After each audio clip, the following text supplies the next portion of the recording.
April 5th, 2018.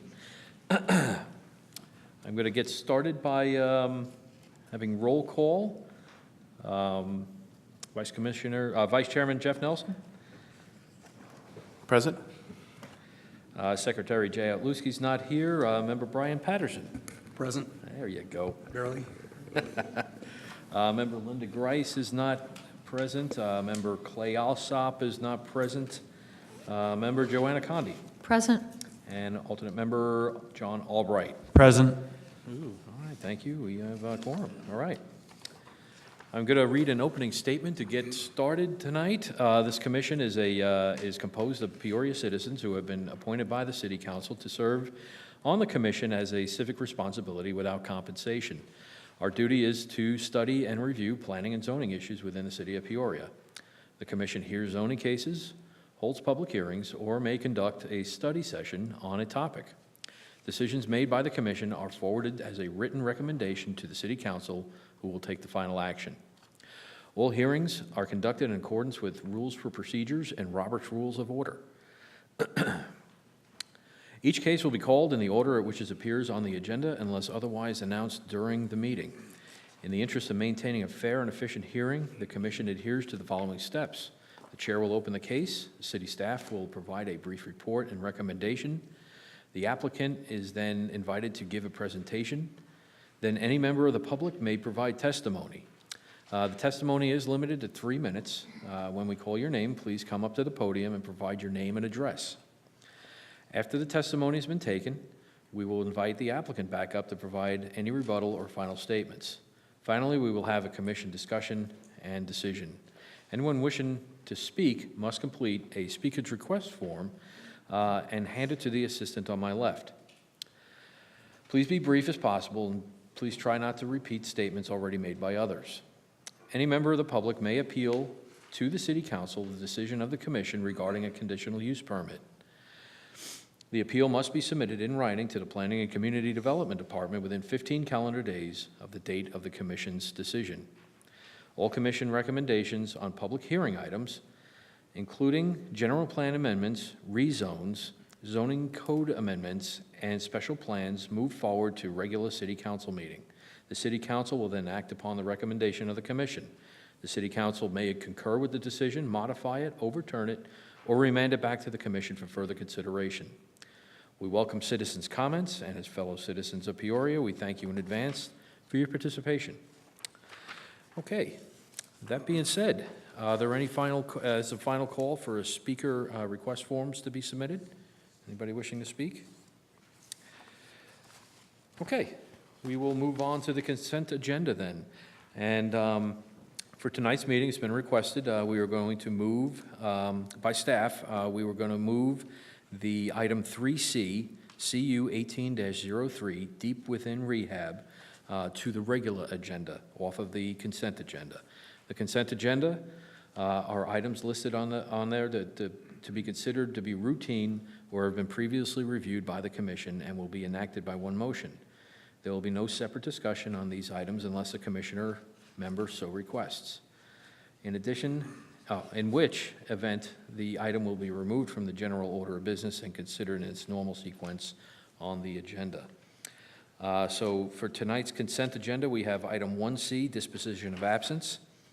Discussion of possible action to approve or excuse the absence of Commissioner John Albright from the Planning and Zoning Commission meeting held on March 1st, 2018. Item 2C, which are the minutes. Discussion and possible action to approve the minutes of the Planning and Zoning Commission meeting held on March 1st, 2018. As I mentioned, 3C has been removed from the consent agenda, so we are on to 4C as well. That is CU 17-19, Storage Solutions Site Expansion, a request to obtain a conditional use permit for the expansion of the existing Storage Solutions mini storage business. The existing facility is located at 16110 North 75th Avenue and encompasses approximately 3.17 acres. The expansion is proposed on a vacant 1.93 acre lot area situated directly southwest of the existing facility. Commissioners, do we have a motion on the consent agenda tonight? Mr. Chairman, move to approve the consent agenda. Okay, we have a motion to approve the consent agenda as presented. Do I have a second? Second? Okay, the motion has been moved and seconded. Let's have a vote on the motion.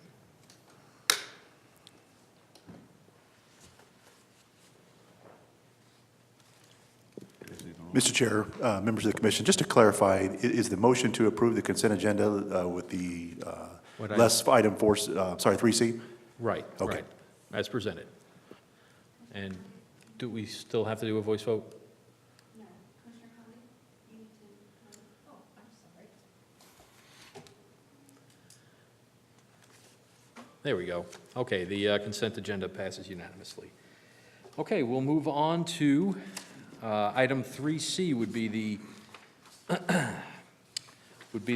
first up on the agenda. That is CU 18-03, Deep Within Rehab, a request to obtain a conditional use permit to allow a use classified within the zoning ordinance as a substance abuse detoxification and treatment center. The site is located at 11733 North 91st Avenue. I believe staff, you have a report. Cody? Yes, thank you. Good evening, Chairman, members of the Commission. The case that you have before you tonight is CU 18-03 for Deep Within Rehab. As referenced, this is a conditional use permit to obtain a substance abuse detoxification facility conditional use permit at the location referenced above, approximately just south of Grand Avenue on 91st on the east side of the street there. The site's approximately 1.9 acres and has really existed in its current form as far as physical makeup for several decades. The use itself, there is currently operation of Deep Within Rehab on the site, which has occurred for approximately 14 years in a slightly different capacity than we'll be talking about tonight for the purposes of the conditional use permit.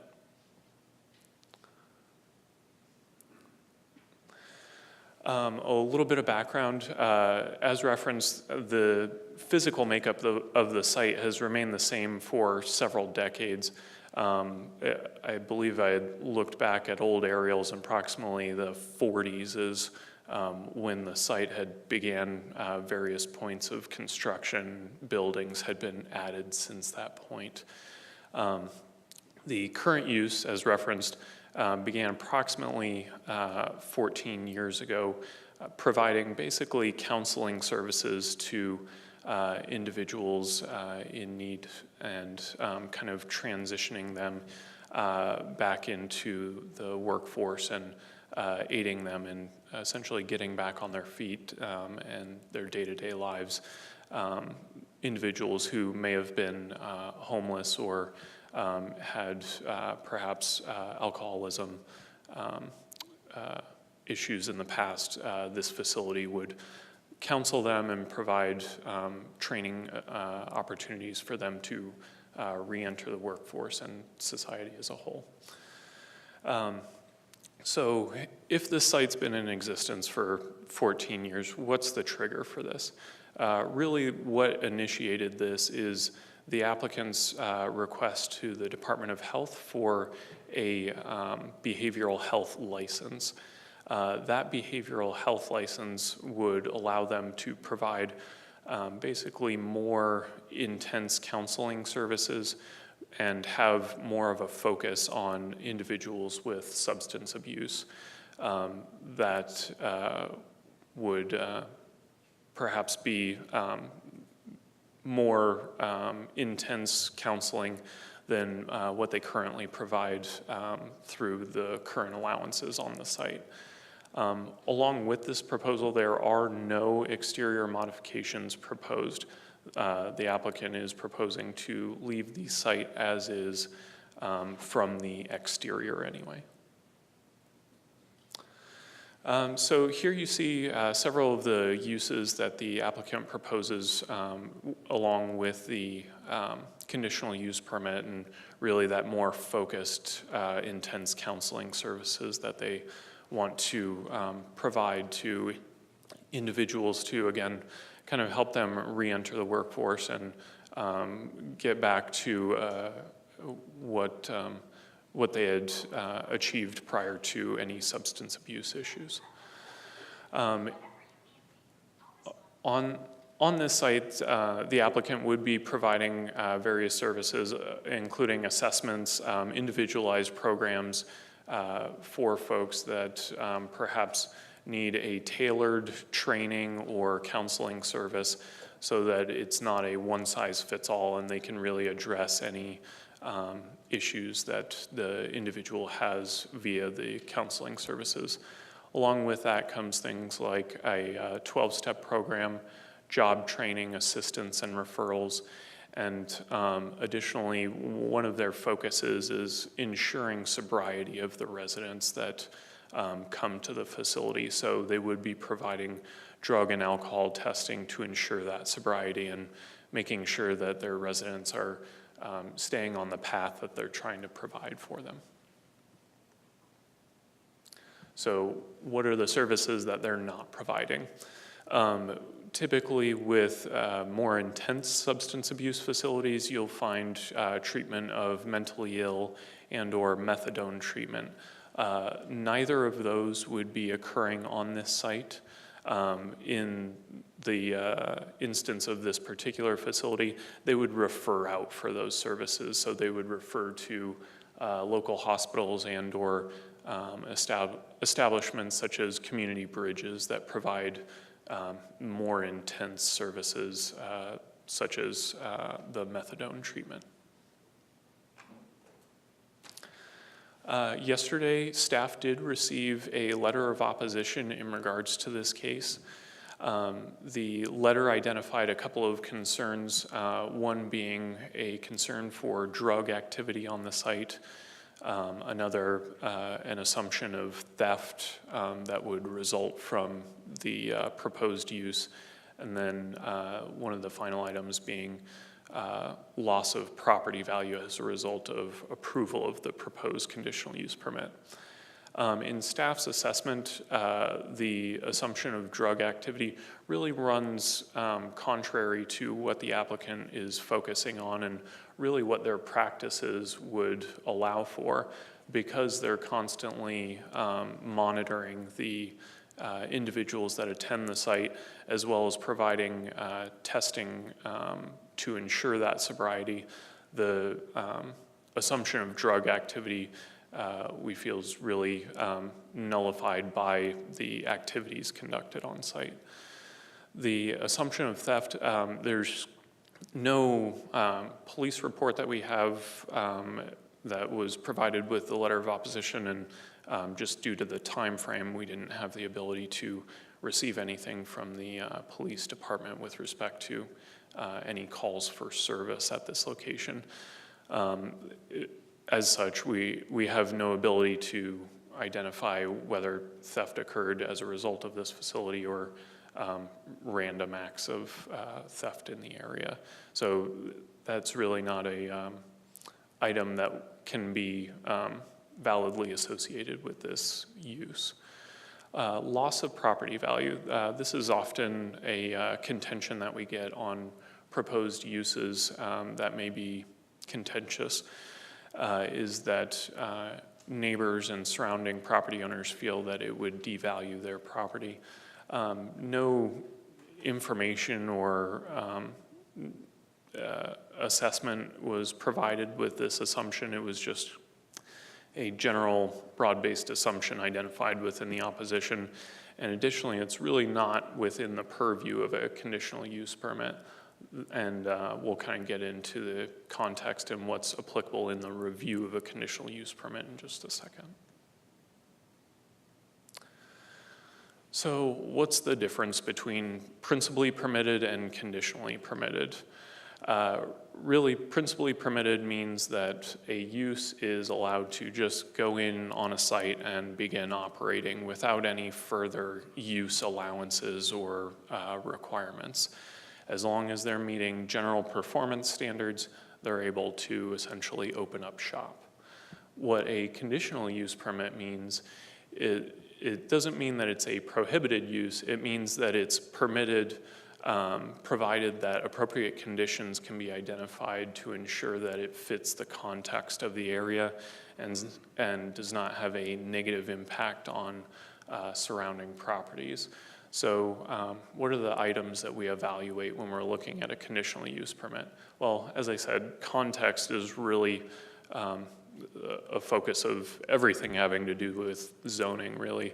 But in this case, for conditional use permits, we're looking at zoning-specific conditions, surrounding sites, how this site interacts with those, what boundary conditions may be present on the site. Then we're also looking at use-specific limitations. So certain uses, for instance, a liquor license would have certain distance requirements that it needs to be away from various other personal services. In this case, the use does not have any specific use limitations. And then we're really evaluating operational characteristics. How does the site function? Is there a function that needs to be curtailed in order to ensure that appropriate context, be it hours of operation or activities that are occurring on site or as a result of the use?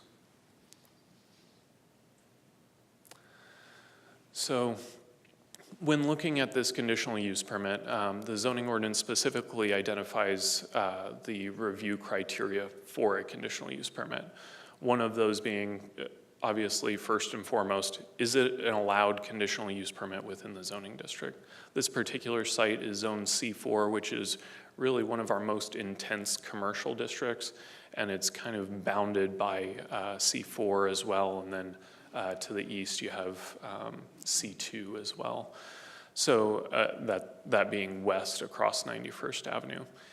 In this instance, C4 is one of the few zoning districts that would allow for such a use because of the high intensity of commercial. Some of the other zoning districts that would allow for the use are more intense industrial sites as well.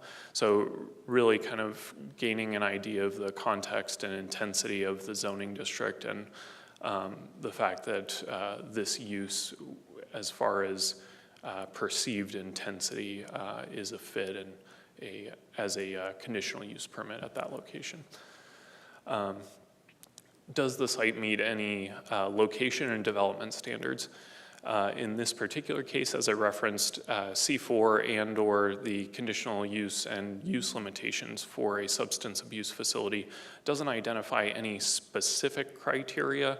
It basically allows staff to provide an evaluation of the services conducted on site and determine if there's anything that may be appropriate to identify within the conditions to ensure that appropriate context. Is the use consistent with the general plan and specific area plans? In this particular instance, this location is located within the Old Town specific area plan, and within that plan, it's identified as the Grand Avenue corridor. That corridor calls for basically light industrial uses, as referenced, of which this is one of the permitted uses within our light industrial districts and or more intense commercial districts.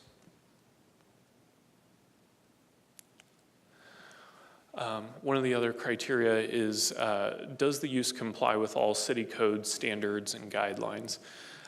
In this case, as referenced, there's no specific criteria for this particular use. So in evaluating the context of the area and really how the proposed conditional use permit would function, staff feels that the appropriate conditions have been identified to ensure that compatibility and the appropriate context. Would the use be detrimental to the public health, safety, and welfare? This is kind of a catch-all evaluation. So again, going back to context and evaluating whether or not it's appropriate and we can identify appropriate mitigating factors to ensure compatibility with the surrounding areas. Oh, sorry. As a result, in reviewing the conditional use permit criteria as well as the proposed application, staff feels that the proposed conditional use permit is consistent with the city code and zoning ordinance standards related to this use. The applicant has furnished a Proposition 207 waiver, and the use is operated in a manner that protects adjacent properties and businesses from any nuisances that would otherwise result. As a result, staff recommends the Planning and Zoning Commission approve item 3C, case CU 18-03, subject to the conditions outlined in the staff report. And with that, I'll take any questions. Thank you, Cody. Do we have any questions for staff? Commissioner Nelson? Thank you, Chairman. Thank you for the report, Mr. Gleason.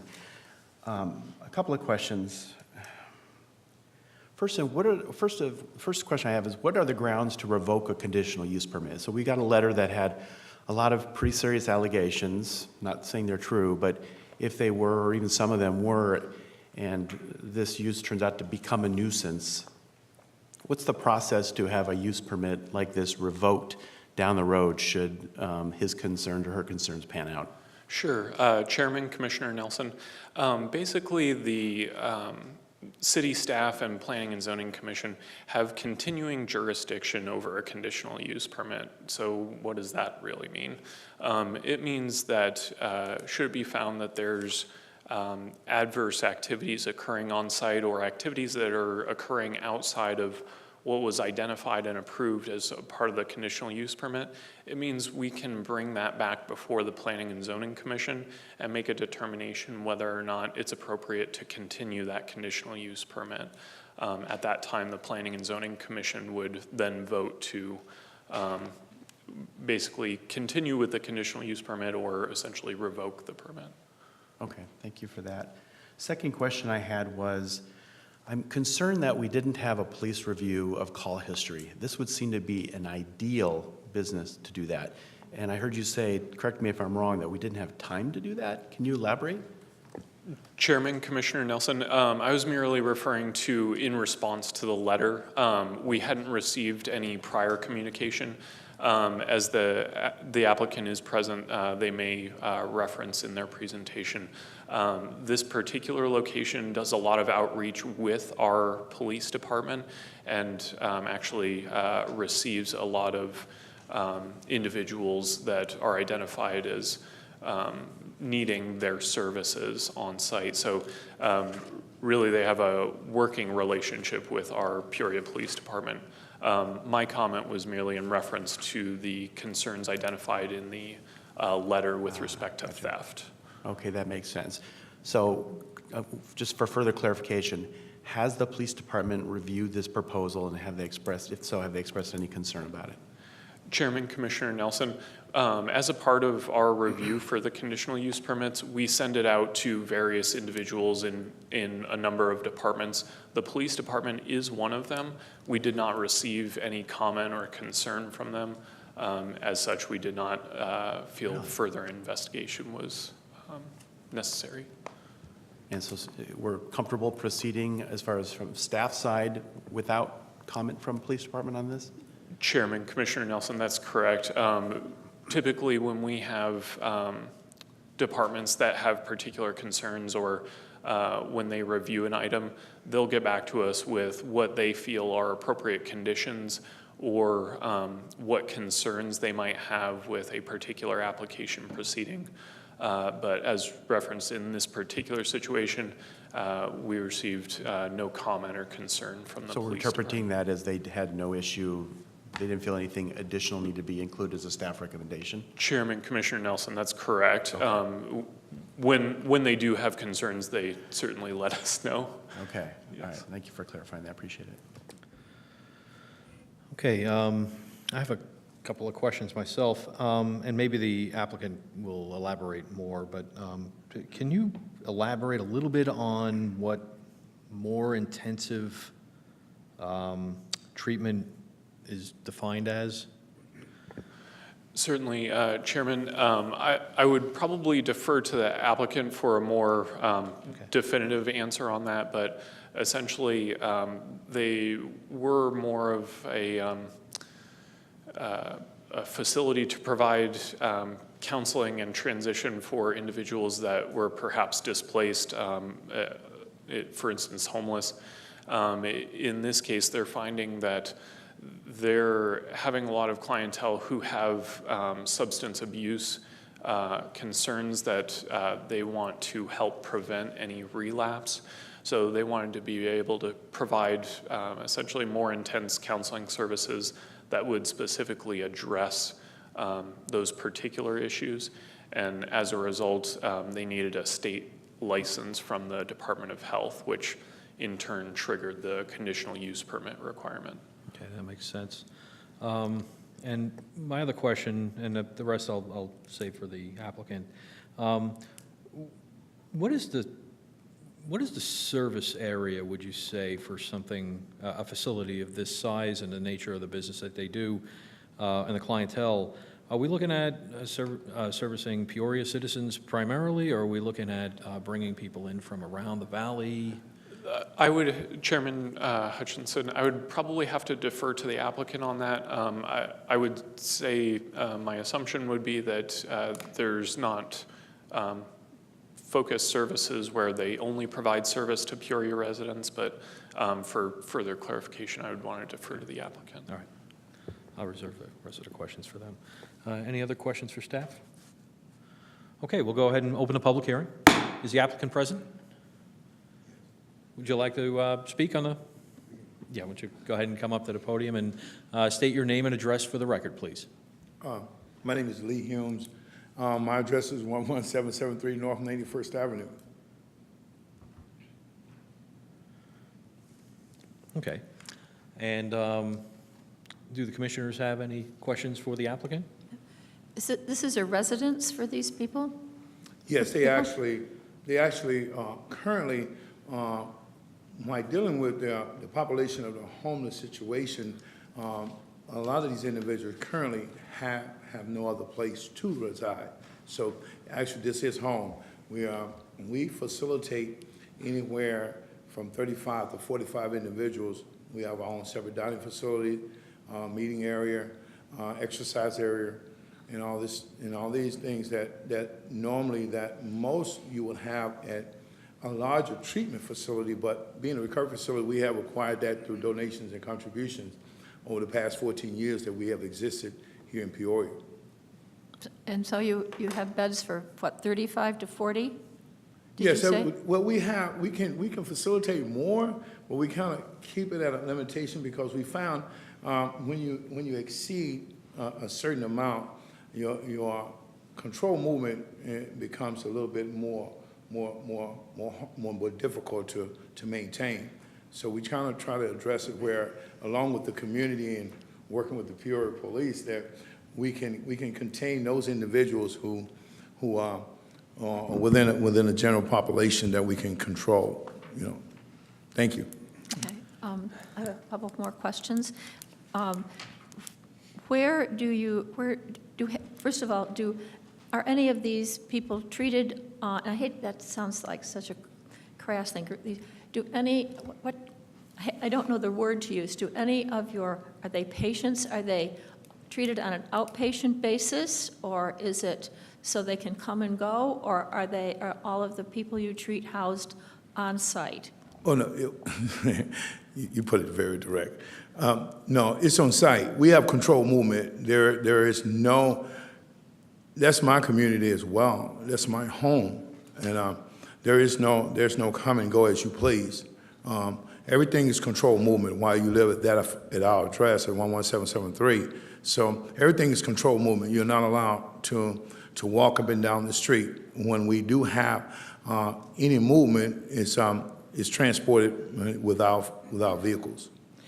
Okay, the letter that we received said that they're concerned about, because it is very close to residential areas, both on the other side of 91st and south of the parking lot, which is south of your facility. So my question is, of course, your patients, are they allowed out to walk around, or is it completely, enclosed? And if it is, then I would have to question some other things about people being, finding them on the street, or I just want to really be clear that this is an enclosed area where people are not allowed to wander out, that is it what I'm considering an intense rehab program, and that they have to, quote, sort of like graduate in order to be sent out into the public? I don't exactly understand the whole scope.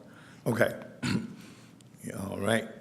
This, since it's my community, and we're dealing with individuals, we deal with individuals that come in through the state from either probation or parole. So we're dealing with indigents that we are accountable to as well. So it has to be controlled movement. While they're there at our facility, if they have a need to go, when we do store runs, we take them there. We monitor them. If there is something out of the unusual, then we're mandatory testing. We contact those authorities. If the individual is not on parole or probation, then we will do UAs ourselves.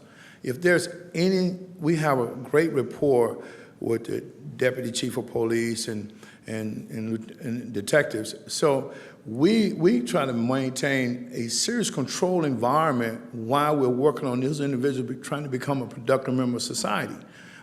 In our community as well, there is some locations where there is some substance abuse taking place. It has, with the community and the business owners and ourselves, we've gotten it down to a minimum, and we'll continue to work on that. But everything is controlled movement, and as we try to reintegrate them into society, we work on those things that will not allow them to walk up and down the street or go to the store. We work on their license, their vehicles, everything to make that person a complete productive member of society. Okay.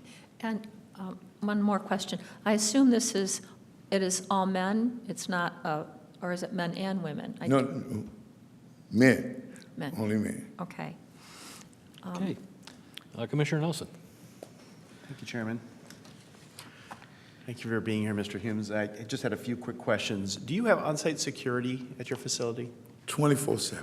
24/7. Okay. We have 24/7. We have a desk personnel, and at night we have a person along with an assistant on site. So there's constantly bed checks, there's constantly property checks, because too in their community as well, there's still. Can I say it frankly, like she was saying? There is still some activity in a couple of houses that individuals have drug problems or are selling or using drugs. So we have 24-hour security, and we just came to the point where they are recognized the point that we don't have a problem calling Peoria Finance. Perfect. Thank you for that. Are you aware of any complaints from neighbors? Do you have problems with neighbors, whether they're business owners or residents? I mean, well, I have several recommendation letters. It was a short notice, but I have several recommendation letters from our business owners. You're welcome to look at them. We have had a tremendous amount of success in our community. Adjacent from us, as you would note, S&S Tires, Profile, Michael's Automotive. All our individuals have gotten to the point where when they become productive members of society, have become employees. We're an asset to the community. So we have letters. In anything else that we allow, we work with, she's not actually to come, Colleen, with the city of Peoria with Neighborhood Pride. We are an asset. We work with her we've been working with her for over 8 years. Spreading rock and painting and being of community service in our community to establish a rapport that we're not here to be a liability, we're here to be an asset. And that's what we're trying to make a difference. So, but that's significant. I have those letters, and they was like, well, can we come and can we do? I was like, I don't know. but our neighbors, and we do flyers, we do open house. Matter of fact, we're having open house. We invite the community to come and expressing the concerns, because there's always room for improvement, but we're not trying to be a hindrance to our community. I think you just answered my next question, which is going to be, what kind of community outreach do you do to try to build bridges with your neighbors? So you said you invite them for tours and to come on property. I have assume you're several. willing I to have meet- several flyers. I'm willing to pass some of those out. And we have an open house on the 21st. This is like our second or third, and we do outreaches in the community, and we invite our community to come and see what we're doing. Come and get a tangible feel of what we're doing and the impact that we're having. And we do have. There's a significant surprise in that. Well, since we've been there, there's individuals who have brought their relatives there to our community, to our facility, just knowing that we're there. We haven't had any complaints about what we're doing. We always have a positive and an appreciation. We have tremendous support. We have tremendous support in that community. And one question, I'm probably going to jump here, but we've been working along with our deputy chief of police and also the deputy chief of police out of Glendale, with the homeless and the individuals who are homeless to come. So we have opened our doors up based on the recommendation from our police department to the surrounding area, because there are very few facilities that actually do what we do, without being state or government funded. We take you in homeless, hopeless, and homeless. And our objective is to try to help you become a productive member of society. But what we've done for the last 14 years has worked for 14 years. But the opioid epidemic, the news every day, what's going on is more mental, and along with substance abuse. And we would like to try to be a more asset to society and provide counseling where we can hope to deter some of the things that, being doing this for 14 years, that we have a little input on what may be transitioned, because we know that whatever it is, that when we look at the news, first of all, there's a drug problem. This problem is a drug problem issue. The other is that's only the surface issue. There's some cause and conditions that by doing treatment that you can get to, because now you're getting a little bit more in depth and a little bit more personal with individuals, and you have more legalities. And when certain things take place, or you can trigger certain things with individuals, that you can probably deter before it happens. Thank you. Okay, Mr. Humes, first of all, I want to let you know I do a lot of work with groups that work with the disconnected youth and adults with barriers to employment, so I really appreciate the work that you do. And I know it goes largely unnoticed and underappreciated, but you are appreciated for the work that you do. That being said, I do have a couple of questions about the facility and the work that you are, intend to continue doing there. I asked staff about this, and it has to do with the intensity of the treatment. Is there like medical staff on board? Like, are you prescribing like offsetting drugs to help with addiction, things like that? I don't know the actual terms, but are you making like prescriptions and offering, chemical treatment for chemical dependency? Now we're going to go old school, right? So now I'm going to be contradicting to what's going on with this. We do not allow narcotic prescription. I must say this in terms of this. I am a grateful recovering addict, 20 years sober. I don't think that when you're trying to take a person to get him off a substance by offering him another substance to substitute it, you're not getting that individual to become status quo to his fullest capacity. You're just medicating him. So you know that, but you're medicating that person. There's some counseling that needs to take place with that individual so he can come to his fullest, because that's why we don't do the SMI, because naturally when now it has transitioned from where a person will go to detox, come out and try to get some assistance, instead of Lua now putting him on medication to medicate him or her but in our case, him. So no, we're not offering any alternative prescription medication except for unless you are, high blood pressure, diabetic, things like that. But no, we're not. We're working with Grand Canyon University, ASU, Strehler. We have so many interns now just filling paperwork out because we want to go to this transition to come on board because, again, there's an epidemic. And when we look at our schools and we look at the news and we look at the shopping area, I assure you somewhere drugs is involved, but there's something else taking place. So no, we're not offering an alternative to substitute one for another. So the purposes of the behavioral health license that you're pursuing, is that to expand services, to grow services at that location? Yeah. And the service area that you'd like to Yeah, service? we want to expand and bring in, now we deal with a lot with the 12-step recovery, the spiritual aspect, sponsorship, discipleship, but we need a little bit more. In 2018 and 2017 was statistics.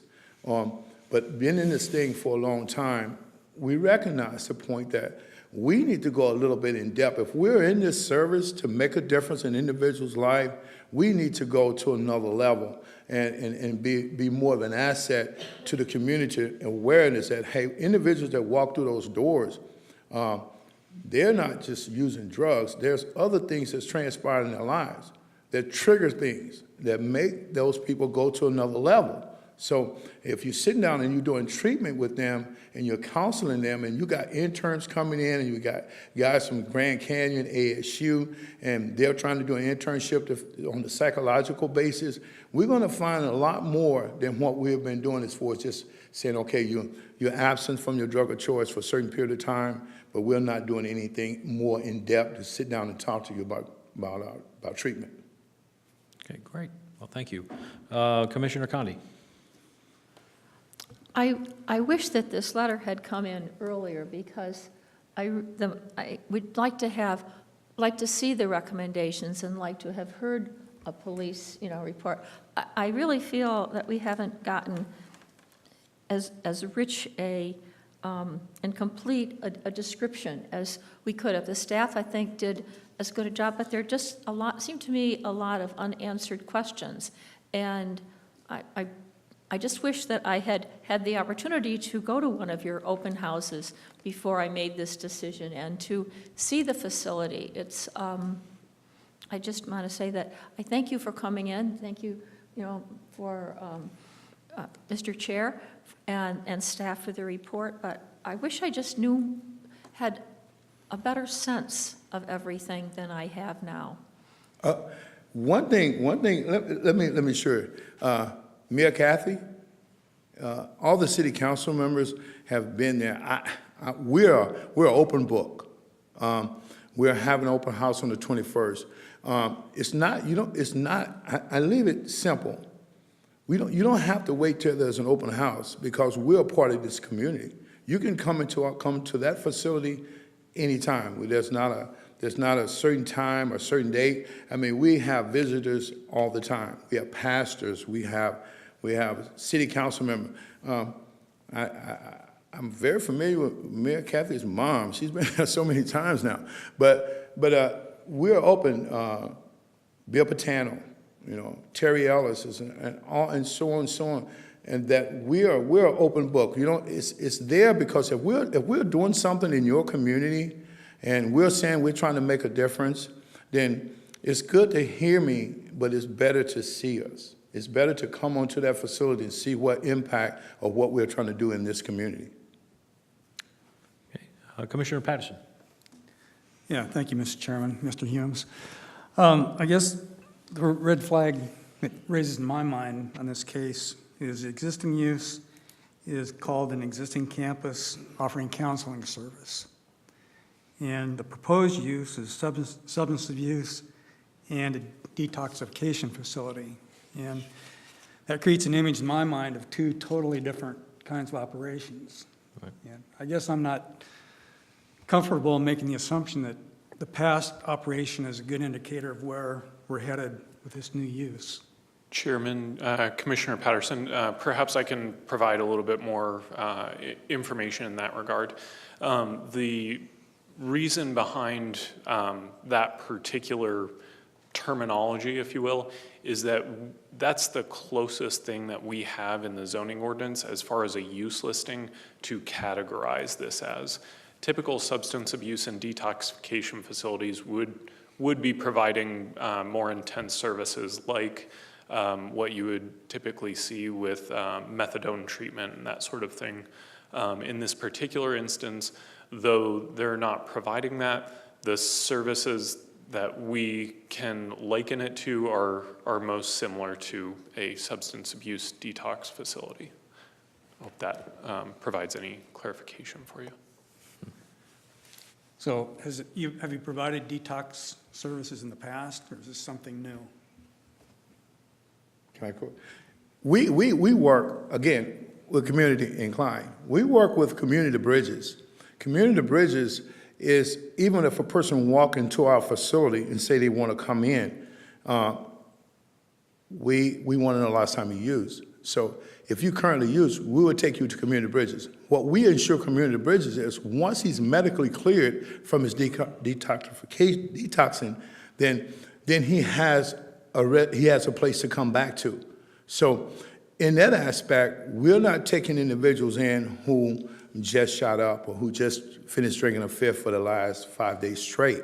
We transport them to Community Bridges with the assurance that once he's medically cleared to peer support, that they can call us, and then we won't use the tax dollars. We will go back and pick that person up, potential resident up. Thank you. Any other comments from commissioners? Yeah, Commissioner Albright. I just, for my clarification, I'd just like to, you've been running this facility or in this location for a number of years. How many years? 14. 14 years. And you are requesting from the state a license to expand counseling services that you're going to be you're going to get help from places like ASU and Grand Canyon University. And that has triggered your request to get the conditional use permit because you are expanding your program to counsel and to run 12-step programs, and you said smart recovery programs and things of that nature. Is that how I understand it? Am I correct? You have it. What currently we're doing, one second. We want to go from 5 sheets of paper to a curriculum. Okay. So what we're asking is we have a clinical director coming on board now. Okay. That person is certified, PhD, and has had a treatment facility before. So what we want to do is we want to become more productive with individuals as far as treatment, because when we separate the two, recovery is a person trying to get something back. Treatment is working on his condition. We are not licensed to say that we're a treatment program to bring a clinical director on, to bring internship on individuals who want to come in who already have degrees and maybe retired and sit down and talk to individuals about the mental aspect, because we want to work on the individuals, both physical, mental, and spiritual. And we want to cover the whole aspect of that person as a total process. There's a lot of people out here saying they're doing this, but there's no practical application, because all I have to do is hit the 6 o'clock news. And we know that if you've been in this for a while, that it takes more than just a meeting once a week or twice a week. If you really want it, if you really want to work on a person, you have to sit down and find out what's going on internal. So this is what we're asking the state, is to give us a license to have a clinical director who put this curriculum together and follow this protocol to the fullest, along with some assistance, because 1 or 2 people can't do it. So that's what we're. So I hear you saying that you're adding structure to what has existed for 14 years? Yes, sir. Okay, thank you. Mr. Chairman, members of the commission, if I can just jump in real quick, if I can steer your attention to page 2 of the staff report for the goal and purpose of the request. In the report, it does provide bullet points to the services that will be provided, and there's a paragraph right under the bullet point. This is a narrative provided by the applicant, which is included in Exhibit C in the report, identifies the potential clients who are seriously mentally ill and in need of detoxification services or methadone treatment will be referred to local hospitals instead of receiving treatment on site. So, Commissioner Patterson, with regards to your question, about the intensity of the services going on at the site, I think this outlines really the use of the services that will be provided.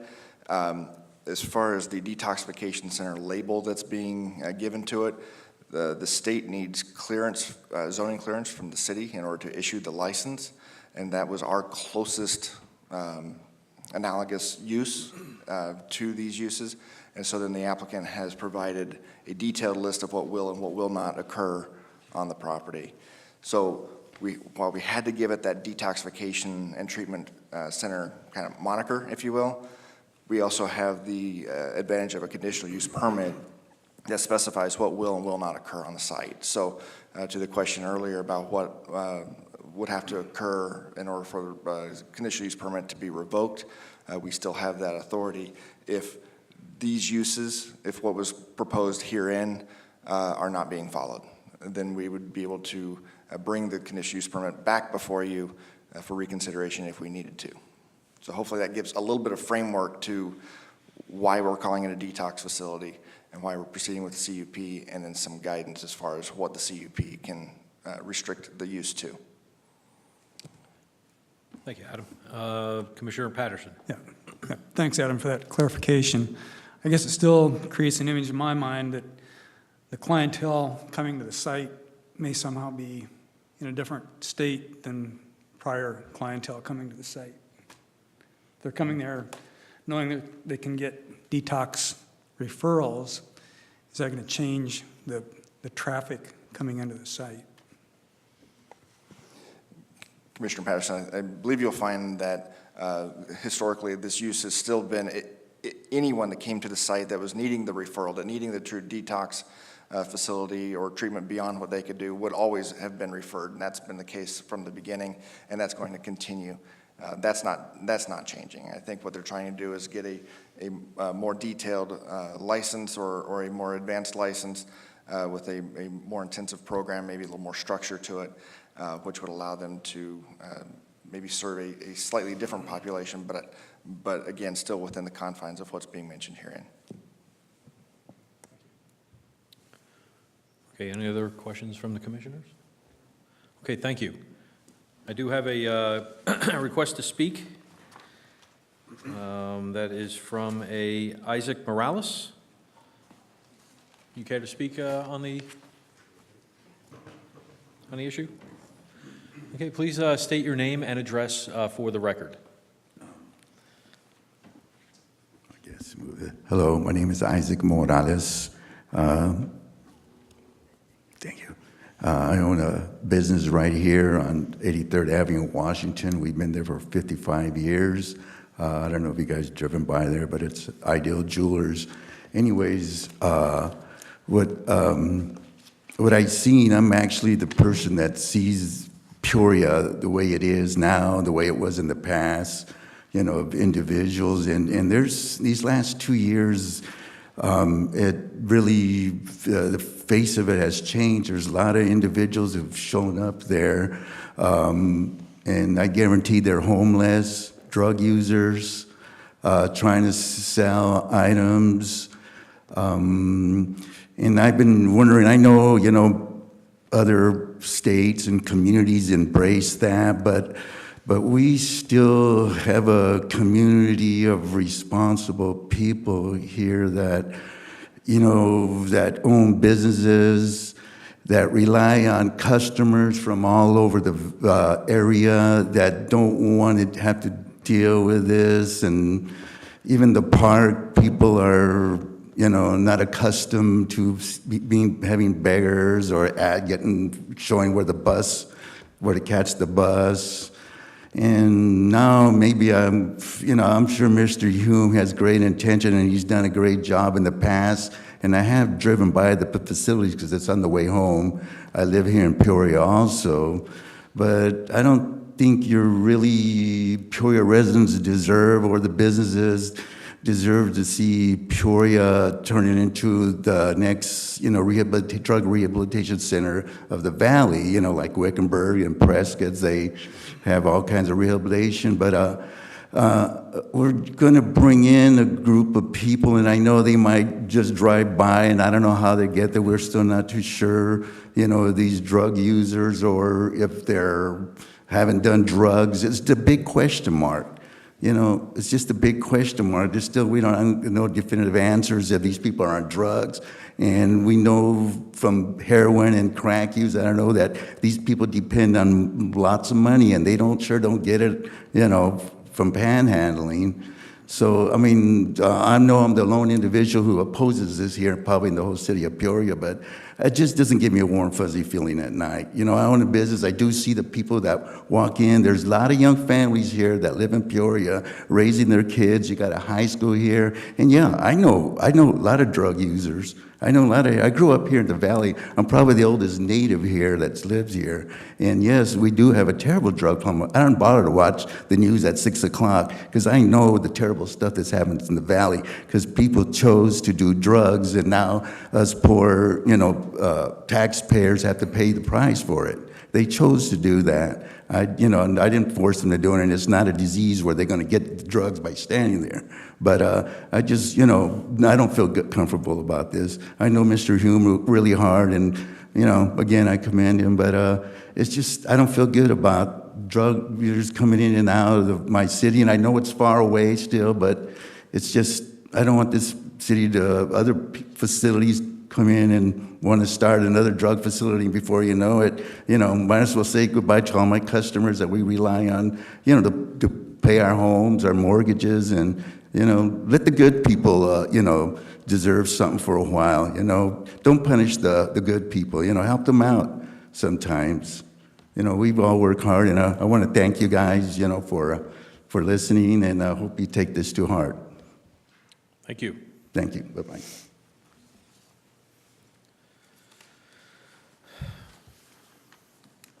Okay. Do we have any rebuttal from the applicant? No? Yes. I understand that, that your concern is. I also have several letters from other business owners that's in my community, and if you would like to see those, that since we've been there, that we have been more than an asset. I have individuals that do bring addicts and alcoholics off the street, and I do have business owners who would bring a homeless guy that they feel is on drugs that's in the business community to our facility. As much as I would like to say that 20 years, 14 years here, that it grows weary. But there has to be someone who wants to make a difference in my community. The epidemic, as we can watch, it's not going to go away. I can wish it away. But someone has to stand up and say, I'm willing to have some place that you can come to change your life. See, and that's what my community, close to me, there are going to be individuals who's going to be, and those individuals that you got, Sergeant Dunbar's, Detective Scott, call up Peoria Police. If those individuals in your community and you feel frightful of them, call them, because then they're going to come and then they're going to bring them to us, and then we're going to make an evaluation if this person's still high. Do we need to take them to community bridges or so? And then we're giving them an option to remedy their condition. That's what we're doing. See, we're not going to close our eyes. We're not going to close our face and hide ourselves, because it's the opioid epidemic is not only just And let me say this, I served my country for 11 years. One of the other reasons why I opened this facility, because I welcome in vets. And most of the individuals that you're going to see coming back from Iraq and Iran and all these places has been addicted, and they also need a place. And if you were to go up to and you would see them flying a sign, and every other person is saying, I'm a vet. I'm that guy who will pull over to the curb and say, hey, veteran, I pull out my service card as well. You don't have to be homeless, hopeless, and penniless, but I offer you an option to that today. You know, and certainly there's no 100 anything. To you, Ms. Ives, I have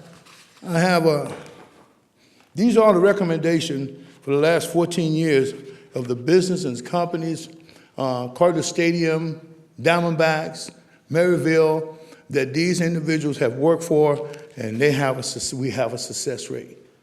If you change their condition, you change it. Some, not all, but at least we offer an option to them. That's what we're doing.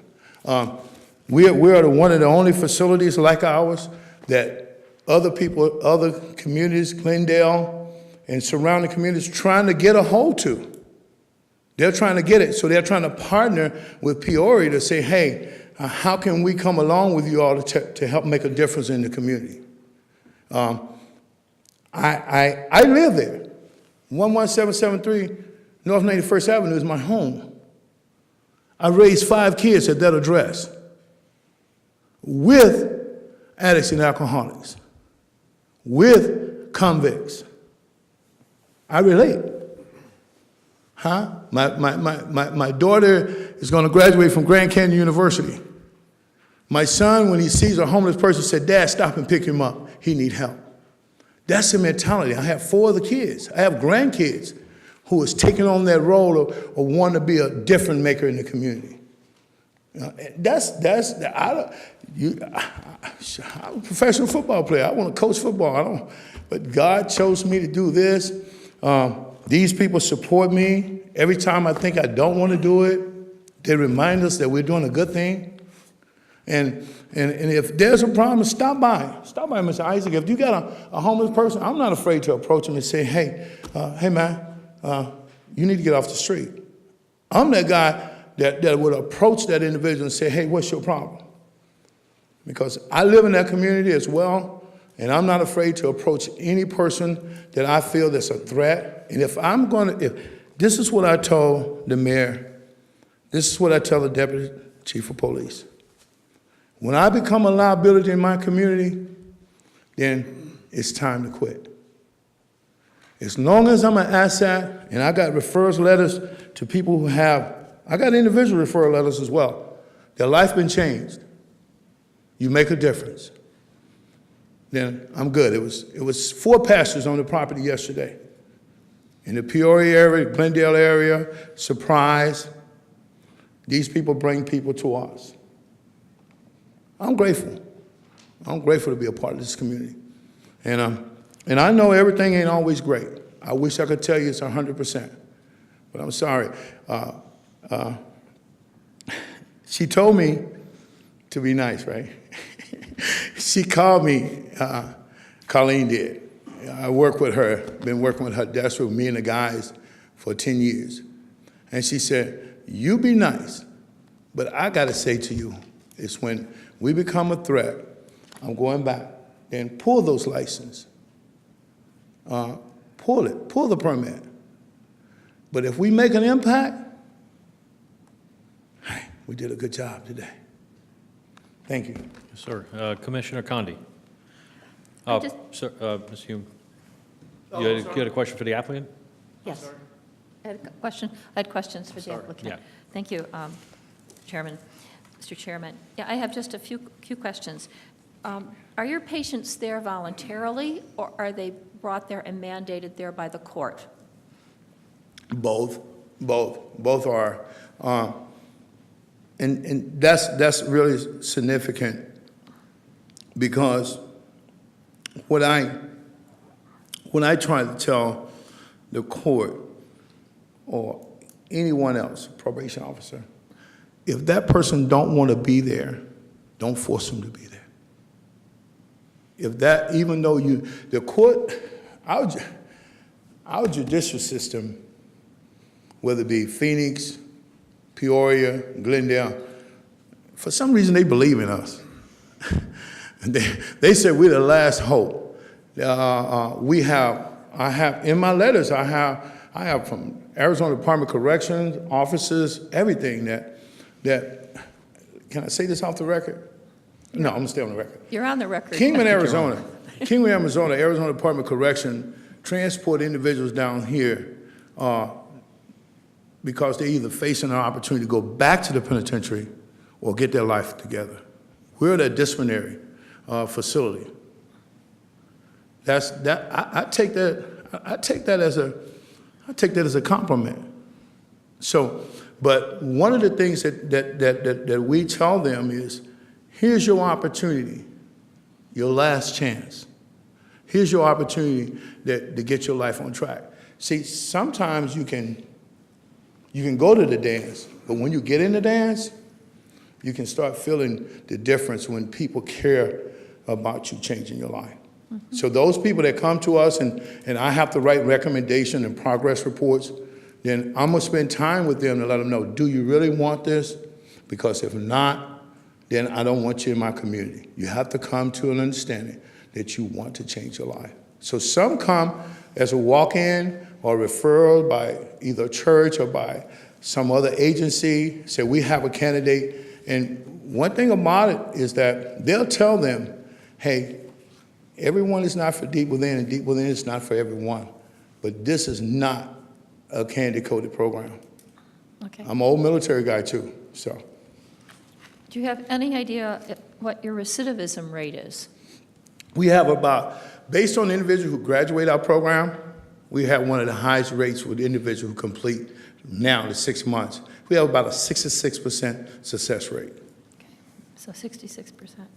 Yes. Okay, what is the typical time frame for someone to be in your program? Right now, What is your anticipated, with the changes that you've asked for, what is the anticipated time frame from start to finish for them to finish this program that you have outlined? I have a phase 1 and a phase 2. Okay. Because this is what I know. They didn't get into the addiction overnight. They're not gonna finish overnight. So we have a phase 1, which is a 45 to 60 to 90 days. And then after that, we have a phase 2 of the program. And my wife is opposite to me. I say, stay as long as it takes you to get it right. Okay.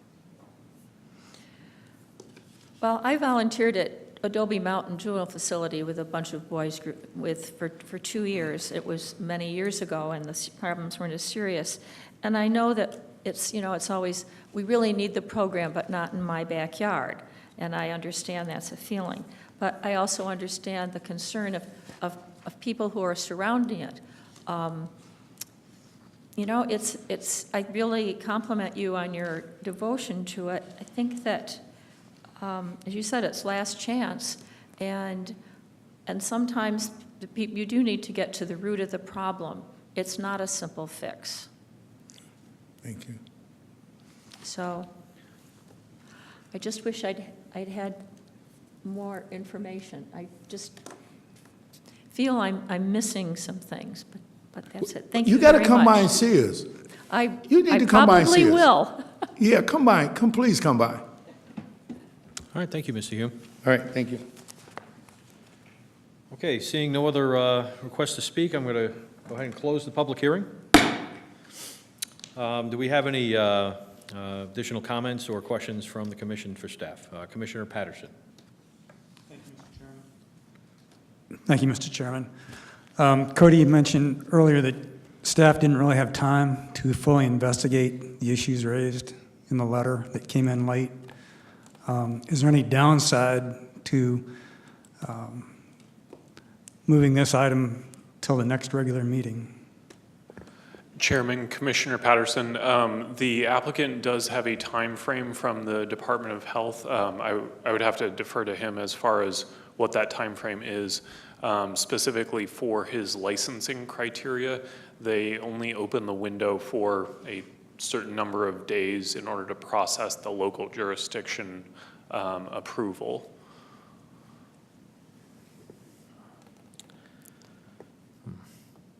Yeah. I guess, could the applicant address that then? Your timeline on your application for your license? Based on, thank you. Based on what the criteria was and the things that we had to get completed, they had gave us, I think, until this month, the 15th. I do not have a problem trying to call them. If it would satisfy whatever questions or whatever need to be satisfied with the commission, I can call and request them to please grant us an extension until you are completely satisfied with any questions or anything that they may have had. I can ask them if they do not grant us that and we go past the window, then I told you I'm in this community. Well, I'll resubmit. Thank you, Mr. Hume. I share the concerns for Commissioner Patterson as well. While I totally support the mission and the work that Mr. Hume does, we also have a responsibility to the community and some of the concerns that were brought up at last minute. I would feel better myself with a motion to table for further consideration. Staff, any of the reservations on that, or? Okay. Mr. Chair, members of the commission, the next Planning and Zoning Commission meeting would be April 19th, would be a possible continuation date. If you wanted more time than that, the one after that would be, what, May 3rd? And so if that's a desire of the commission to ask for a continuance, we would also like the commission to direct staff, if there's things you want, more information you want, to direct us what kinds of information you'd like us to provide. Thoughts from the commission?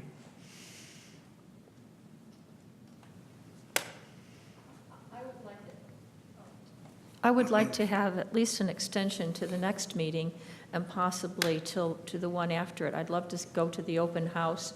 I don't know if that would work with them, but we didn't have a meeting 2 weeks ago, which I think is a reason it couldn't have been handled maybe earlier, so he would have had it in time to meet his deadline. I think that's a valid excuse. If the granting agency didn't meet, that would be a reason to have an extension, at least until the 19th. Okay, Mr. Chairman and members of the commission, so if the commission's looking to make a request for continuance, we would need a date certain. So if that's, would be April 19th or May 3rd, right? We would be asking for that. For my purposes, May 3rd would work better. I think the open house is on the 21st. Okay. And if members of the commission would like to attend that prior to making a decision on this case, the May 3rd would probably be the better date. But seeing no other requests to speak on the matter, do we have a motion for a continuance and a date? Commissioner Condi. Mr. Chair, I would like to make a motion that we have a continuance to the May 3rd meeting of the Planning and Zoning Commission to review any additional documentation. I'm sorry to interrupt, Chairman, Commissioner Condi. Is there any specific information that you would like evaluated and brought before the commission at the May 3rd meeting in order to further evaluate and address any concerns? Sounded like a lot of the subject matter was surrounding a police study. Okay. So calls for service to this Right. location or in regards to this location? I'd like to see some of the letters of that he had, mentioned. I'd like to see that. I'd like to see any statistics on recidivism. I'd just like to have a richer portfolio of information, maybe information from the police department. They didn't comment one way or the other. I'd like to see a comment one way or the other.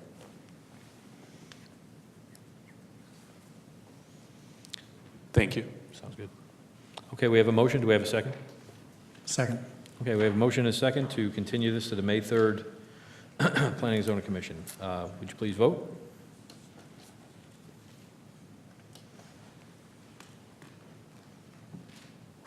Passes unanimously.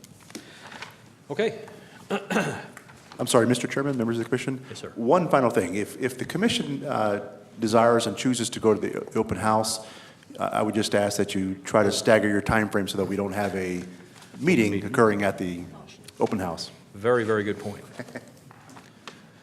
Point well taken. Okay, thank you. Okay, we will move forward then with the regular agenda. Ooh, that's the minutes. We don't want to go to Cowtown.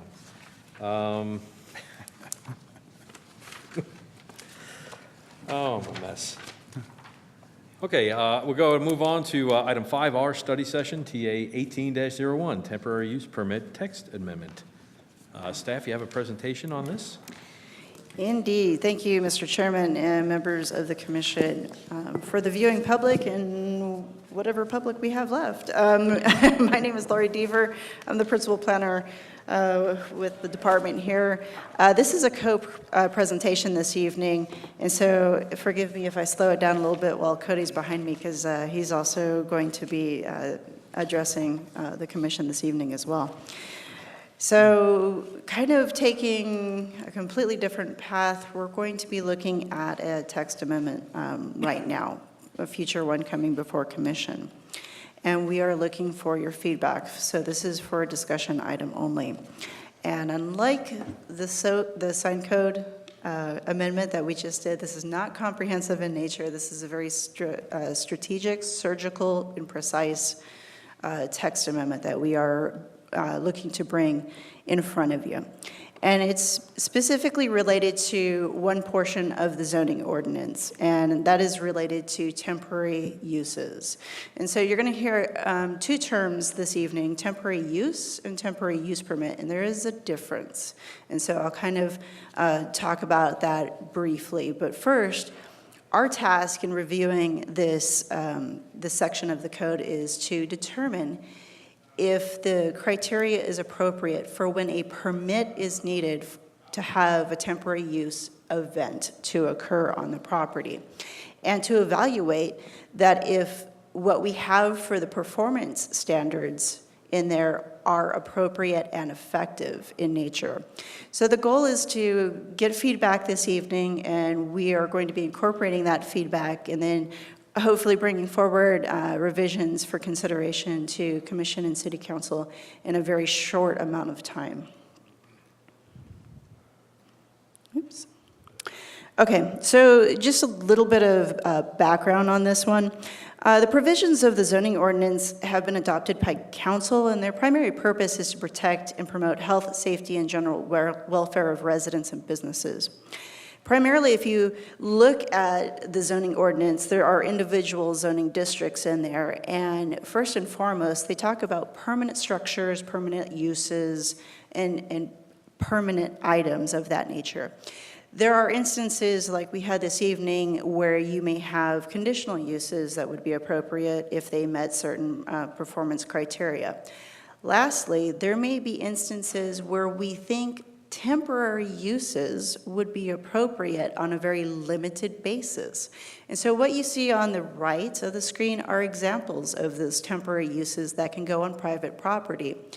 And so there's a portion of the zoning ordinance, which is section 21-322, that allows the city, grants the city the authority to accommodate reasonable request to conduct those interim or temporary uses. Now, when the intensity or the nature of the use is of a certain magnitude, the person has to come in and get a temporary use permit in order to have that event occur. So staff then reviews the actual application before the event can occur. So we're looking at the specific review and approval criteria, and when we do that, regardless if we issue the TUP, that use cannot violate any other ordinance or state and federal regulations. So regardless of what we're looking at in the TUP, the state and federal regulations continue to apply, like health for food trucks or things of that nature. So in this instance, when the applicant would come in and request a TUP, each site in the city is currently afforded the ability of having up to 12 temporary uses per year. So there's a max 30 days per event, and it's a cumulative of 90 days per calendar year. This process is administrative in nature, so it's staff only, and it's multiple departments, as you see. It's planning, police, fire, engineering, could be tax and licensing if there's a business license requirement on there. And specifically, we're looking for health and safety issues and items like no interfering with pedestrian access, fire lanes, other uses in the surrounding area, traffic, et cetera. So as you see on the screen, these are kind of the things that we would be looking for during the TUP review. So right now, that was the short portion. I'm going to be turning it over to, oh, we have a question, Mr. Commissioner Nelson. Please. Thank you, Chair. So I just want to make sure, for study sessions, can we ask questions? I'm going to make sure this is very interactive, and I've had some questions along the way here, so. Yes. But I don't want to disrupt your No. presentation. Chairman, Commissioner Nelson, feel free. This is an open dialogue, so It's open dialogue. please, we're not voting. Love it. Just ask questions. Thank you for that. So just on the temporary use permits, what we're talking, the scope of what we're talking about. So I saw those in those pictures. Those were very event-related. Correct. Seasonal sales, pumpkin sales, it looks like. So we're not talking about, like, if I'm building a home on my acre lot and I'm put a mobile home up and I need I'm using that as a temporary housing, that's not it. A sales office at a home, a new residential development, that doesn't require Chairman, Commissioner Kinda Nelson, beyond the event stuff. that's handled in a different manner. That's a So what different we're- piece, okay. Yeah, so what you see on the screen is pretty much typical of the temporary use permits that we would receive. Valentine's is very popular, Christmas tree lots, pumpkin sales, fireworks, of course. If a church facility would be holding a carnival or fair or event, things of those nature. We also have sometimes like the car washes, car shows, Sure. things of those nature. So that's kind of what the focus is of the temporary use section.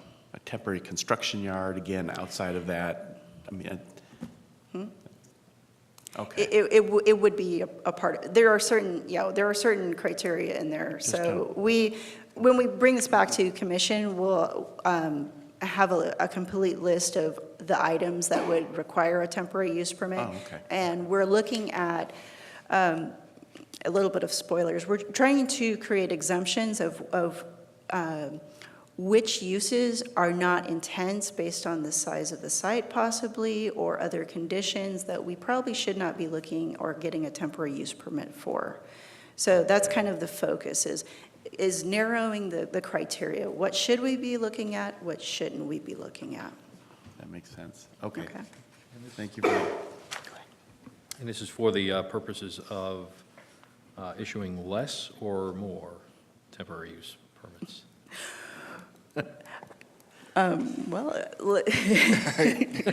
Mr. Chairman, neither, more appropriate. We're not trying to reduce the total numbers or increase the total numbers. We're trying to make sure that what we're asking for makes sense, and above all, you're trying to make sure that we're in alignment with the protecting of general welfare, safety, and health of the community, and that we're not discouraging temporary uses where maybe they aren't very impactful, and that where they are impactful, that we have the precautions in place to make sure that they do have the appropriate reviews from staff. Excellent, thanks. Commissioner Condi. So if someone, say, wanted to have a swap meet the first Saturday of every month on a certain lot, they could get a temporary use permit. That would be, they could get one a month for 12 months for one day. That would fit in. Is that something that they would do? Okay. Commissioner, Chairman and Commissioner Condi, yes, that is still within our criteria. We have festivals, fairs, home and garden shows. I'm trying to rattle it off right now, and I may defer to Cody on this one, who handles this one a little bit more.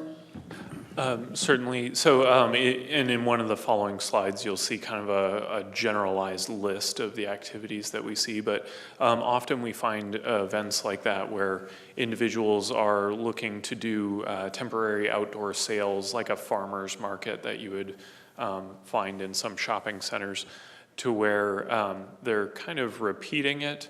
And perhaps as we get a little bit further into the presentation, that's one of the things we'll discuss with you is really is a repeat event where we're perhaps not needing to evaluate certain aspects.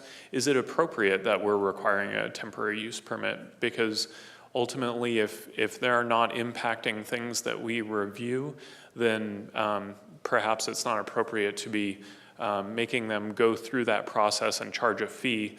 Whereas if they just have a tent and they're really just off to the side, not impacting parking, access, fire lanes, they're not charging admission for a concert, something like that, where it's very minor, is that something that we really want to look at and really limit opportunities in the city? Our focus is appropriate review, and we want to see if we can perhaps tailor that to where we're allowing for appropriate events in appropriate context, if you will. Yes. Commissioner Nelson. So on that point, so is the cause of this because we're having staffing challenges and we want to slow down the amount of things that we're having to review? Or is just a, tell me what. No, Mr. Chair, members of the commission. They're twofold. I think part of it is to update this section of the code, but also we recognize there is a number of events that we have, small to large, that either are not well defined in the code, or in some cases, they really don't impact the things that we look for. I mean, there's a number of things. I think there was a picture of car washes, right? When the high school football team has a little car wash, it doesn't impact anything. It just involves a few people. Do we really need to require a temporary use permit for that type of activity? It could be the Girl Scouts selling cookies out in front of Safeway, right? That's not an activity that is specifically identified here, so there's a little bit ambiguity in the code. But again, that's not a type of activity that impacts all the things we talked about, obstruction of fire lanes or doesn't impact parking. It's not really an impactful event. And so what we're trying to do is find an appropriate threshold to determine and delineate those that are impactful and those that are not really that impactful and therefore maybe don't need to require a temporary use permit. So under the things you just described, the Girl Scout cookie sales, technically they require a temporary use permit under our existing code? Mr. Chair, Commissioner Nelson, I don't think we've ever gotten a temporary use permit, but one could look at the code and interpret that you need one. So that's part of the reason is to make that delineation very clear. It's a bit of ambiguity the way it reads now? Correct. Okay. Okay. I have more pictures, so that'll be fun. As Lori said, we're really trying to address appropriate regulation, ensure that what we're reviewing makes sense. So with that in mind, we tried to address a couple different categories of regulation. First, obviously, being general performance standards. We wanted to ensure that every temporary use that occurs, whether it requires a permit or not, has certain standards that it must meet in order to perform and really negate impact on the surrounding area. So situations, as referenced here, permanent alterations to the site are prohibited. That's not just in the name of temporary. That's not temporary if you're permanently altering the site. So things such as the structures that can be associated with it, we wanted to make sure that, again, those remained temporary and didn't permanently alter the function or physical makeup of the site, and ensured that any use that is conducted is not on a permanent basis and would eventually return to the principal use of the site. One of the big items that we often have is folks going into undeveloped lots. So there's a lot of items to evaluate in that respect, and that's one of the items that we wanted to make sure and look at is if they are going on an undeveloped site, then we need to evaluate for dust control, we need to evaluate for parking, we need to evaluate for access to the site. So providing those general criteria to kind of form a basis, whether or not it needs a permit, it would still have to meet all of those general criteria. Just as a note, we currently wrap our tent permits, which are through the fire department, and our generator permits, which are through the building department, into our temporary use permit, just to try and facilitate activities for the customers and more or less give them a one-stop shop so they don't have to run to the various departments. In situations that we may evaluate that don't need a permit but would still have items such as a small generator to run any lighting that they need or something along those lines, or a tent, they would still be able to go to those other departments and obtain those permits. They wouldn't just be excluded. So we wanted to, again, provide for appropriate regulation and not essentially require a temporary use permit just because you have to get this other permit, almost self-fulfilling regulation. Commissioner Condi. Thank you, Mr. Chair.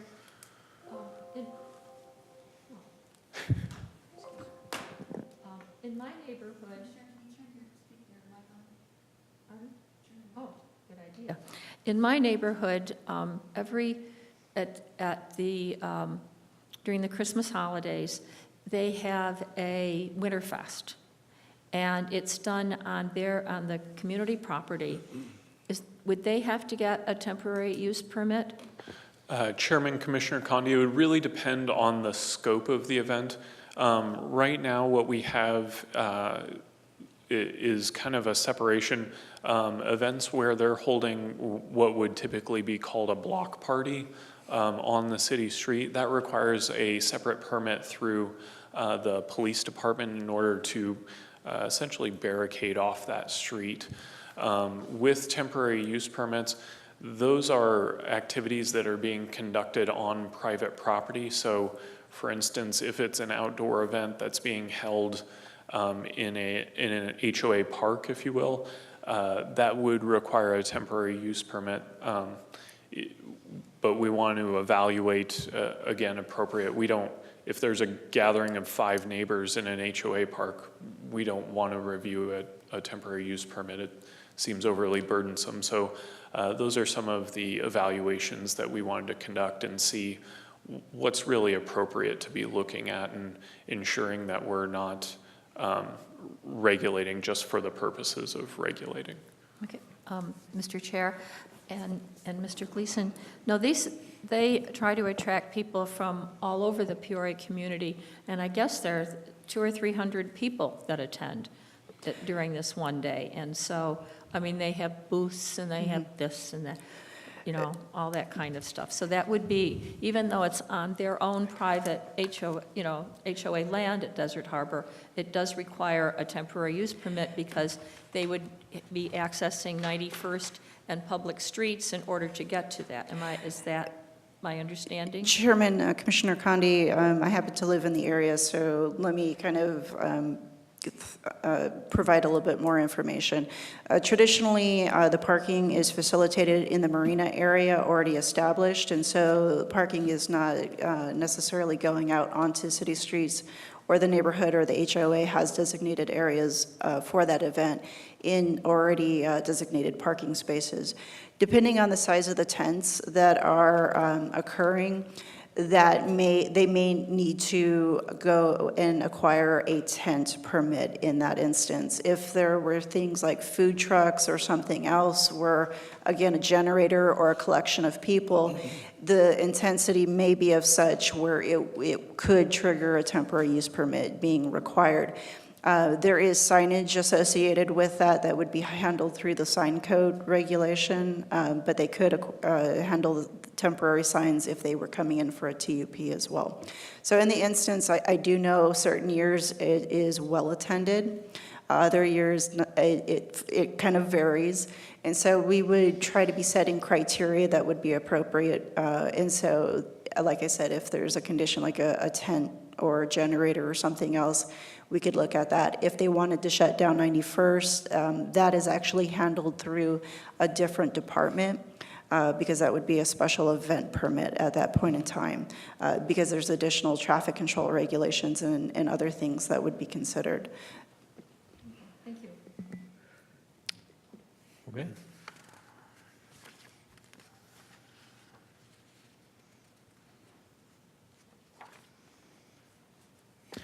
Okay, so as I referenced, here's some of the, classical temporary use permit submittals that we see: carnivals, circuses, craft shows, a lot of outdoor sales, as Lori referenced. Fireworks are huge. The Christmas tree lots, very seasonal outdoor sales items are most prevalent. Valentine's Day, those sorts of things. What folks often see in association with, but not necessarily solely for a temporary use permit, is food trucks. That is an item that's currently undergoing legislation at the state level.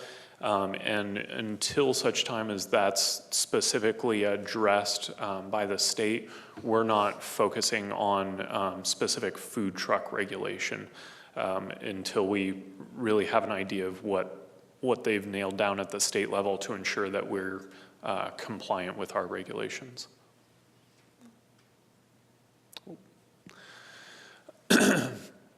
Excuse me. Things that we're looking at for possible exemptions, as Lori had referenced, car washes where you only have maybe 5 students trying to raise money for a specific school function or a charity, where you're not having a commercial operation, 15 cars queuing out to the right-of-way, that sort of thing. We're evaluating whether or not it's appropriate to have that as an exempt temporary use, to where they would not need a temporary use permit. But again, with providing specific regulations regarding performance criteria, in this instance with the car wash, providing a maximum number of days so that it doesn't become a permanent use on the site and almost a secondary or primary function of the site. Other items that we wanted to evaluate exemptions for, if temporary uses were to meet all of the standards identified here, being noise compliance with city code. We have specific regulations on decibel levels in specific locations. Also, hours of operation. We don't want to exempt a site that then is going to operate into the late hours of the night and early morning and disrupt surrounding residents. Again, in relation to those residents, providing a minimum distance requirement to ensure that we're just further negating any potential impact that it might have on the residents. Size and intensity, that's really one of the biggest questions and proposals that we have for you, is evaluating whether or not a ratio of sorts would be appropriate as an exemption. If a site is of a certain size, then is a certain size temporary use appropriate as an exemption? And we'll have some illustrations here for you.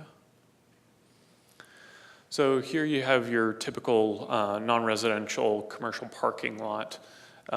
Your spaces are approximately 10 feet wide, they're approximately 20 feet deep, and then you have about 24 to 32 feet for your drive aisles.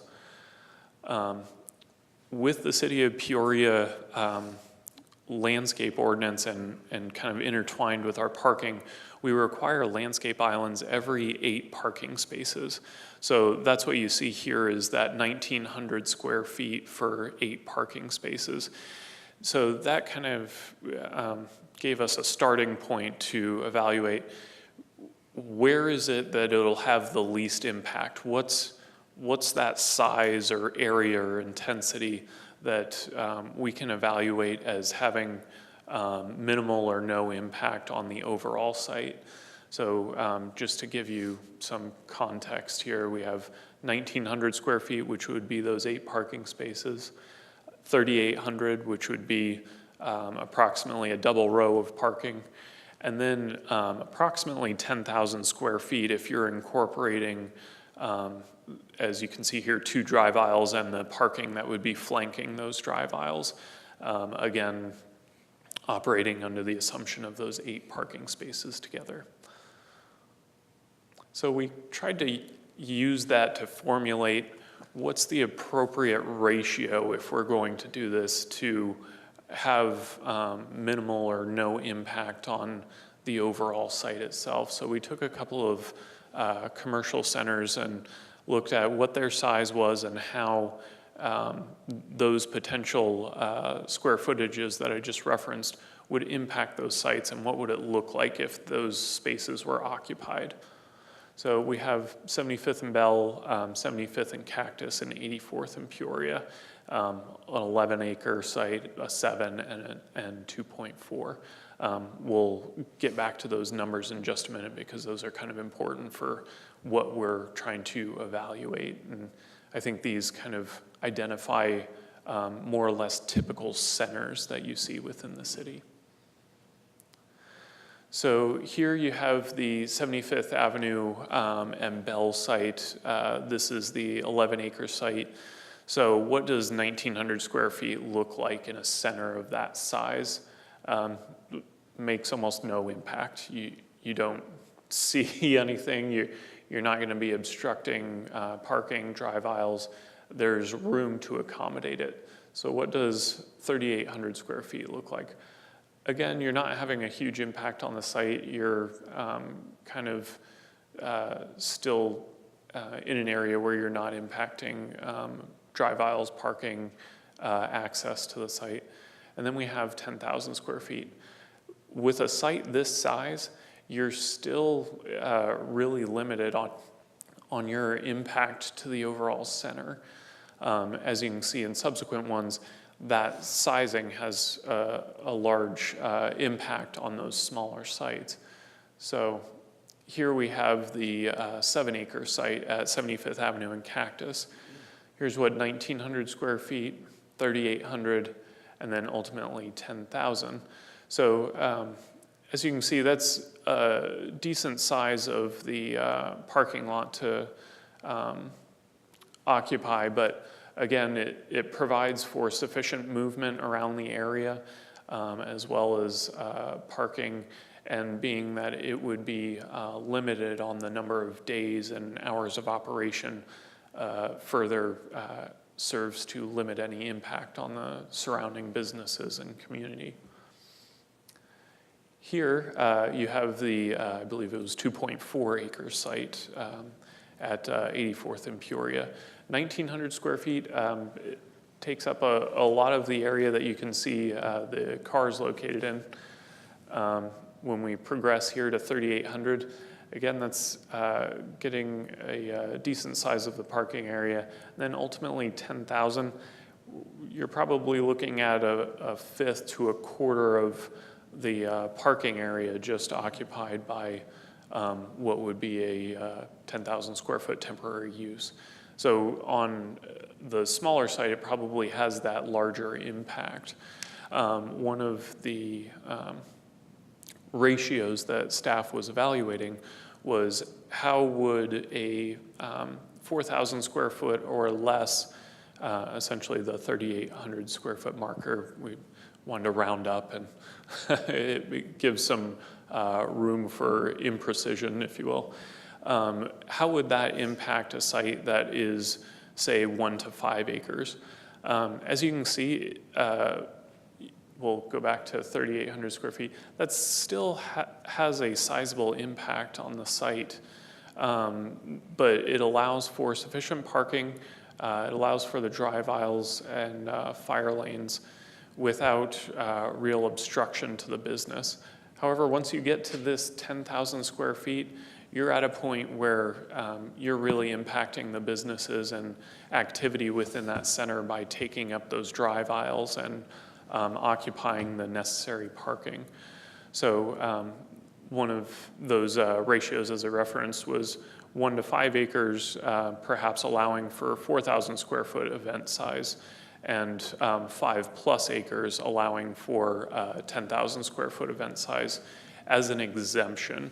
So if they meet all of the other performance criteria, and if they're under those size requirements for the event, and their site is of sufficient size, then perhaps at that point it would be appropriate to exempt them from obtaining a temporary use permit, again, subject to all the general performance criteria.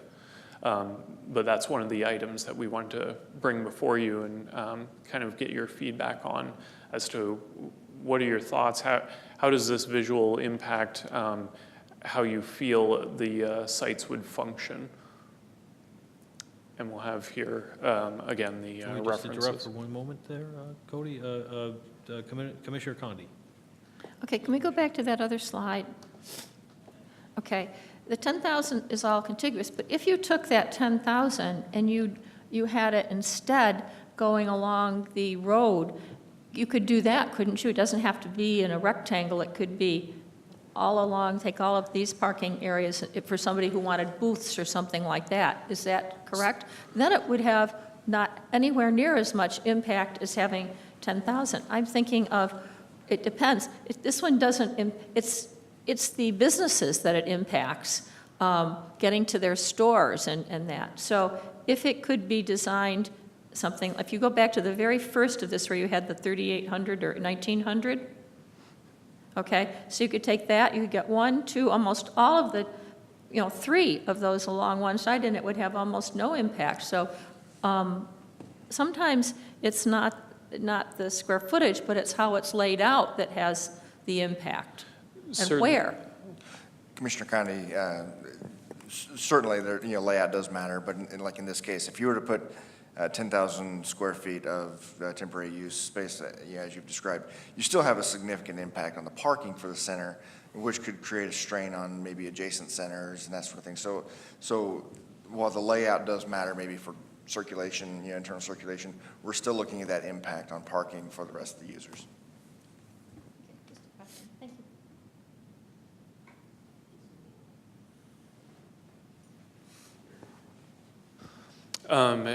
As referenced, we just wanted to try and capture and give you a glimpse of kind of more or less typical centers and what the various impacts would be on those centers.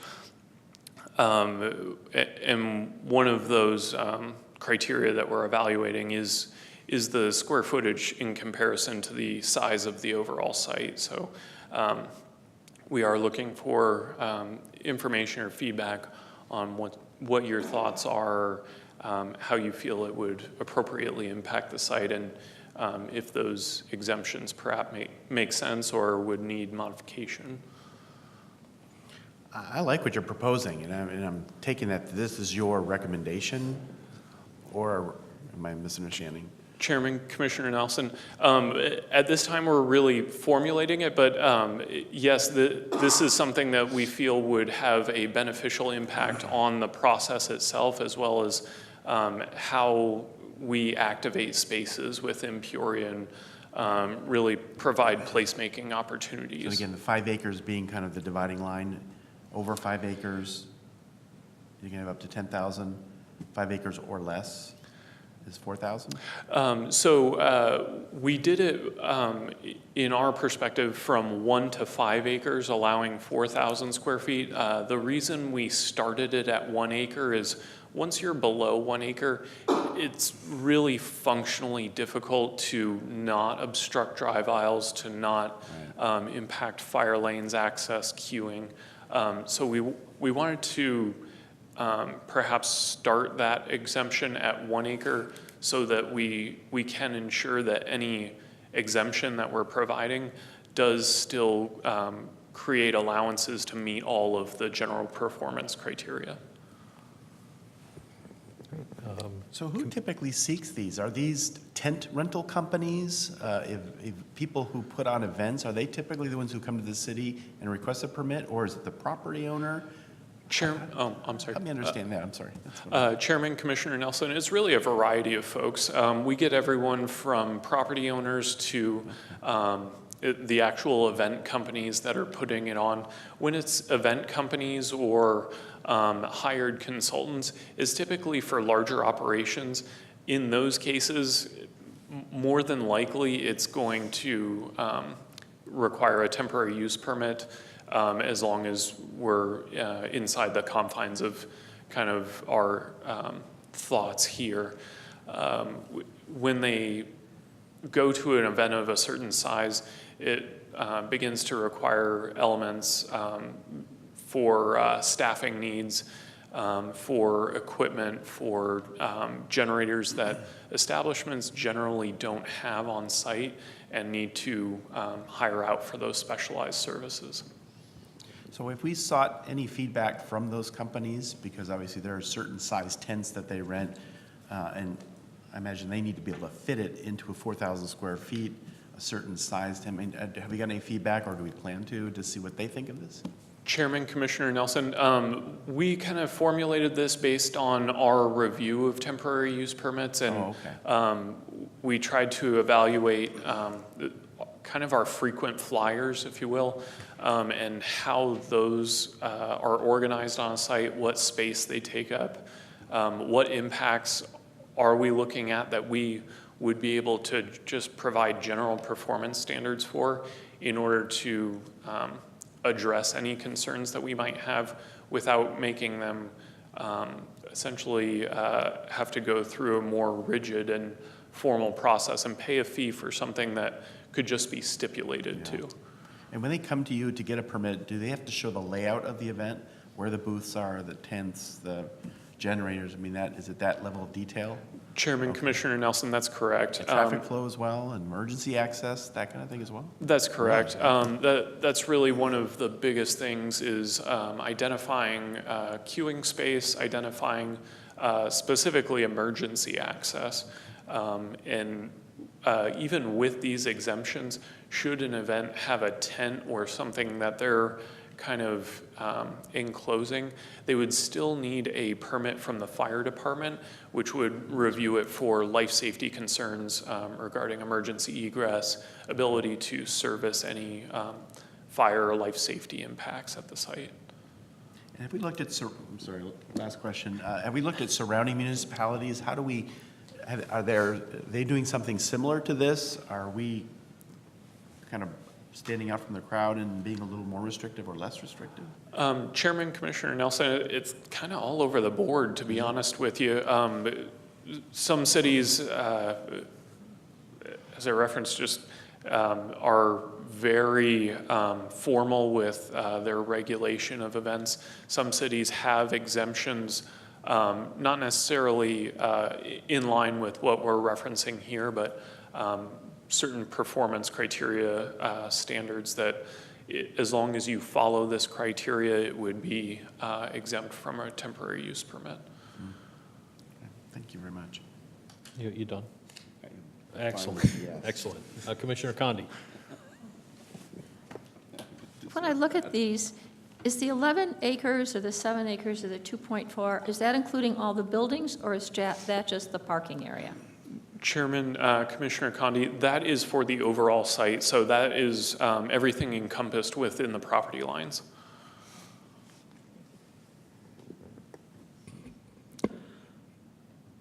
No other questions to speak? Please continue. That is the end of our presentation. Really, again, it was just kind of for us to have a conversation with you about what perhaps we're evaluating correctly, or we need to take a further look at and see if we can really provide more opportunities within the city and provide for activating particular spaces without unnecessary regulation. Looks like you're taking a little bit of subjectivity out of your decision-making, whether or not it should have a temporary use the permit. So, I think it's great that you guys are taking this on, and looks really good the way it's presented. Thank you. Kudos to Lori, because she made the Lori. presentation look good. Kudos to Lori. Any other comments from the commission? Okay, seeing none, we'll move on then to the next agenda item, which is 6R, another study session, TA 1802, site plan review text amendment. Who's up on this? Oh, We are doing second hitting on this one. Chairman, members of the commission, so this is our second study session item for the evening. This one is with regards to site plan review. So a little bit of fair warning on this one. It's a little bit more detailed, if you will. Again, this is going to be a city-initiated text amendment. We are specifically looking at the site plan review section of the zoning ordinance. In this case, it is only for criteria A through H of the zoning ordinance. So again, it is a very precise look at there. We have 3 questions that we are looking at for the criteria for a site plan appeal. Who should be able to file that appeal? When should the deadline be? And when is the appeal valid? And who makes the decision? So this is often one of the most confused items in the development process from our general public. So what I'd like to do is, in addition to asking for feedback on a couple of these questions, bear with me, I want to actually outline the development process and where the site plan review fits in the development process so that we make sure we're all talking kind of apples to apples on this one, if you will. So with that, let me give you some background. For those who have been to the couple GPAC meetings, this graphic should be familiar, Mr. Chairman. Yeah, he's smiling, okay. So this graphic is what we use for the general plan process. It outlines, if you will, the layers of the development process from the general plan all the way through the certificate of occupancy. Now, the general plan is the foundation document, if you will, for the city. So a couple notes on that one. We're looking 10 to 20 years out and beyond. And the purpose of the plan is to establish the vision. We actually have goals and policies of what we'd like to achieve within the city, and there's also an implementation strategy within that general plan. This is the 30,000-foot level, and that's important to keep in mind. So we generally define land uses where we want them to go in the city within our land use plan. Also within that general plan, we have a number of topics that cover social, economic, infrastructure, and natural resources. So some common misconceptions that we normally get: the general plan equals the zoning ordinance. It does not. The general plan is a policy document. Another misconception is it's a static document. The general plan can't change. So we often bring general plan amendments to the commission for consideration. It is not a static document. If the application is appropriate, we need to make sure that the zoning application and the general plan actually align. And so in that instance, we will ask for an amendment to the general plan to allow that use to occur. If somebody is asking for a general plan change, that comes before Planning Commission and City Council for consideration. Staff then provides an analysis in terms of whether that land use is compatible, and we're looking at it on a residential case, whether the density is appropriate, whether the use is appropriate for the area. Have they made an appropriate transition to the surrounding area? Is there a buffer, et cetera? So that is the role of the general plan. 30,000-foot level, 10 to 20 years out, and it's a very comprehensive document. So kind of going up to the next layer, if you will, the zoning ordinance, which is what we're talking about.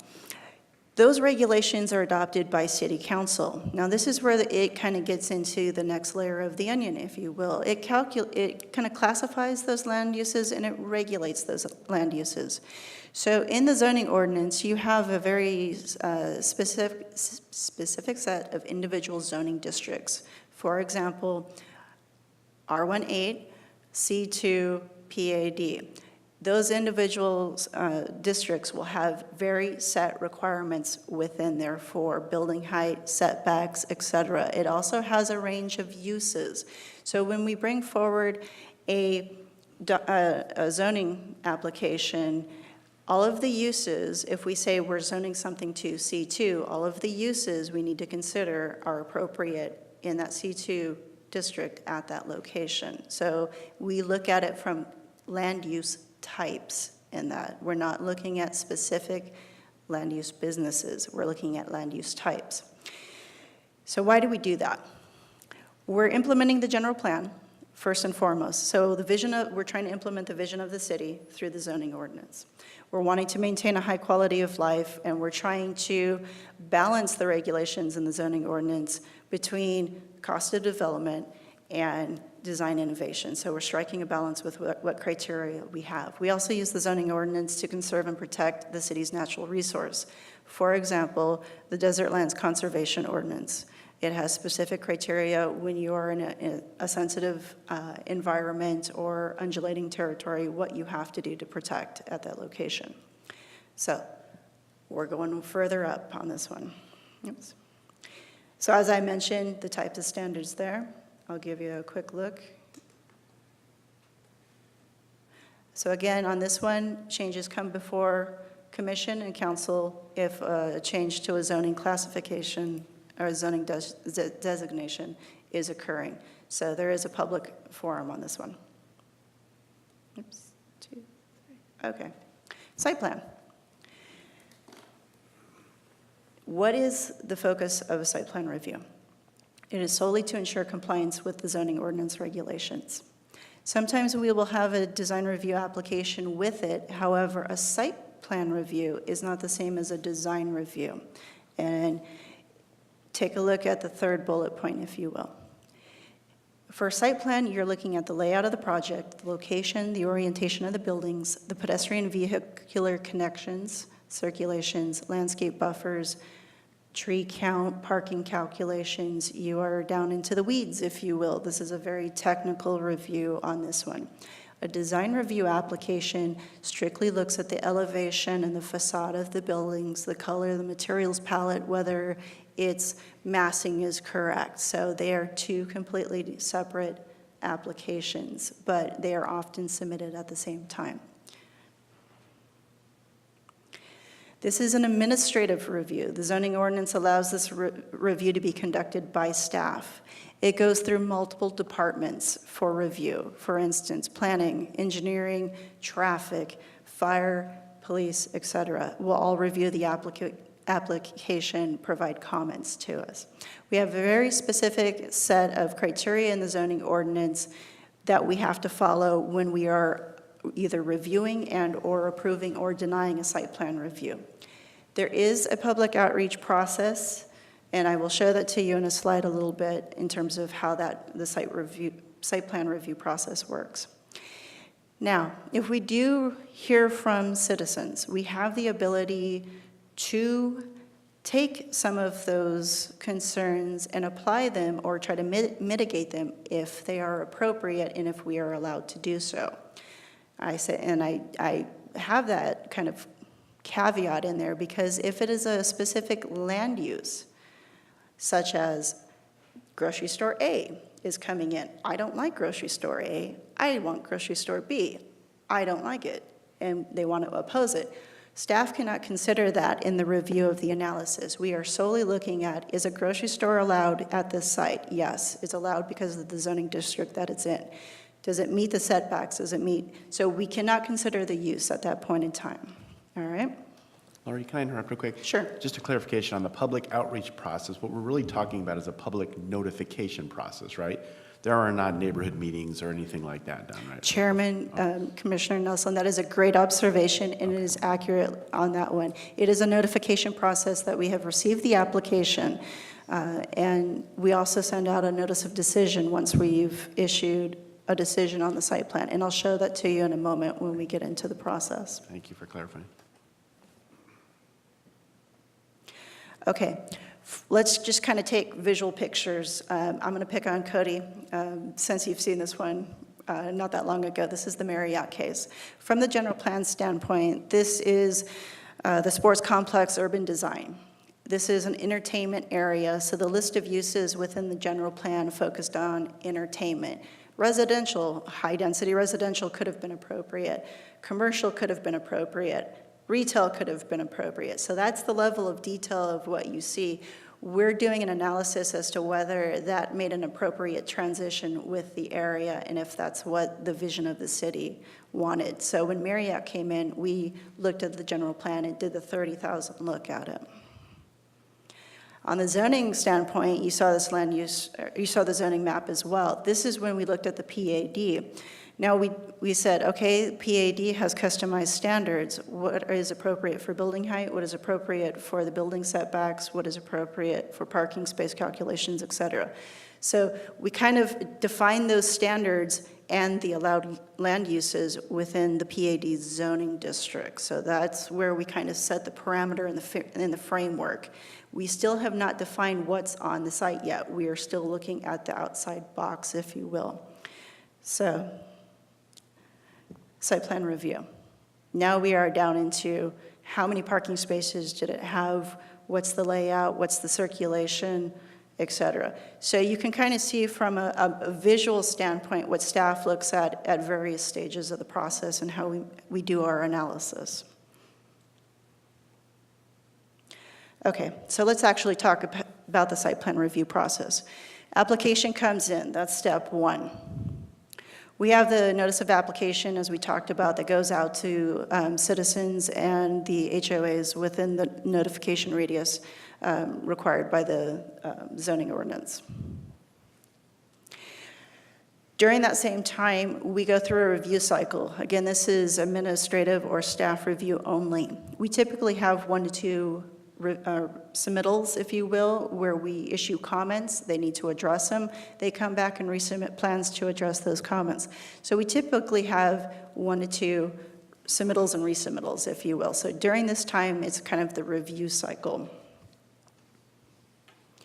Once those comments are addressed, staff is given the authority to render a decision. That decision could be either an approval on the site plan, a denial on the site plan, or approve it with conditions in order to meet the zoning ordinance requirements. So we can't impose conditions at that point. This is where it starts to be coming back into commission mode. There is an appeal time frame at this point. Now, if we, like I said, if we heard public comments between the notice of application and the review cycle, we can incorporate some of, we can try to mitigate those concerns as best as possible if we know about them in advance. Once we make a decision, we generally cannot go back and modify that site plan approval. It may trigger an amendment to the site plan, which is a whole different process. Or if it's small enough, we may try to catch it in the building review. So if it's caught early enough, we do try to mitigate as best as possible if it's appropriate. If there is no appeal, it goes straight to building plans. Here's where kind of what we're talking about this evening. Sometimes people say, I did not get the notice until I got the notice of decision. I did not find out about this project until the notice of decision. So their immediate response is typically to file an appeal regarding the site plan review decision. Depending on what they're appealing, triggers a process. So stay tuned, let me kind of walk you through that one. What can be appealed? A decision to approve or deny the site plan can be appealed. If there was a site plan stipulation, if we had to say, you need to change the driveway to X, Y, and Z, we'll put a stipulation on there. That stipulation can be appealed. The third one is an exaction or dedication. Sometimes we need additional right-of-way for the project in order to meet city standards, so we will require additional right-of-way to be dedicated at that point of time. That additional right-of-way request can be appealed. A design review, again, we have two different, a site plan and a design review application. If it's design related, if the appeal is for a design that we've asked for, we made them do a color that they didn't want to do, that is a completely separate process. So let me show you who gets to hear what. The first two come to Planning and Zoning Commission for consideration. The next one goes to a land use hearing officer for decision. And the last one would go to a design review board for consideration. So are there any questions on that piece? Okay. You don't have to answer right now if it's going to be a part of your future report. Where do most of the appeals come from? Are they from the designers and the architects and whatnot, or is it from public? Mr. Chairman, they are, I'm going to put a number to it, they are 95% associated with neighbors or interested parties, if you will.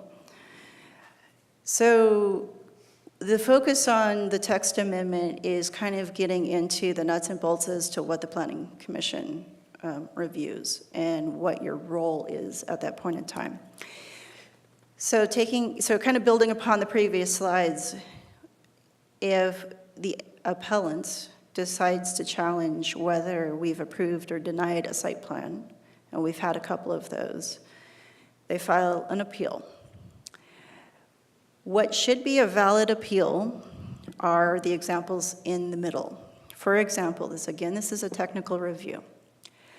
Did staff require the developer to put the correct number of trees and shrubs on the project? Does the landscape buffer, if it's supposed to be 15 feet, is it 15 feet or is it 14.9 something? Does the building meet the minimum setbacks? If that was the appeal, that would be a valid appeal. At that point in time, the commission takes on the role of fact checker. You are double checking staff's work at that point. You have the ability to modify the site plan appeal, or you have the ability to modify the site plan approval to say, you didn't get the correct number of trees on here. You need to add X number of trees in order to meet the zoning ordinance requirement. So the role of commission becomes fact checker. You are going through and analyzing staff's review and decision in terms of the technical information on the document. For example, we go back, I don't like that this is, and I'm going to pick something, I don't like it's the grocery store. I want something different. That is not a valid appeal. But based on what we have in the code, that still comes to commission for consideration, even though you can't consider that information in the role that's been given to you based on what the zoning ordinance says. So the question mark up there is, you've been given this kind of responsibility, but you don't have necessarily the power, the full power like you would in the commission. You're a fact checker. Would you want to consider these types of appeals, or do you think maybe another body would be an appropriate way to handle these types of appeals? So I'm going to pause to see what your thoughts are on that one. Commissioner Condi. It would seem to me that the ones in the middle, you don't need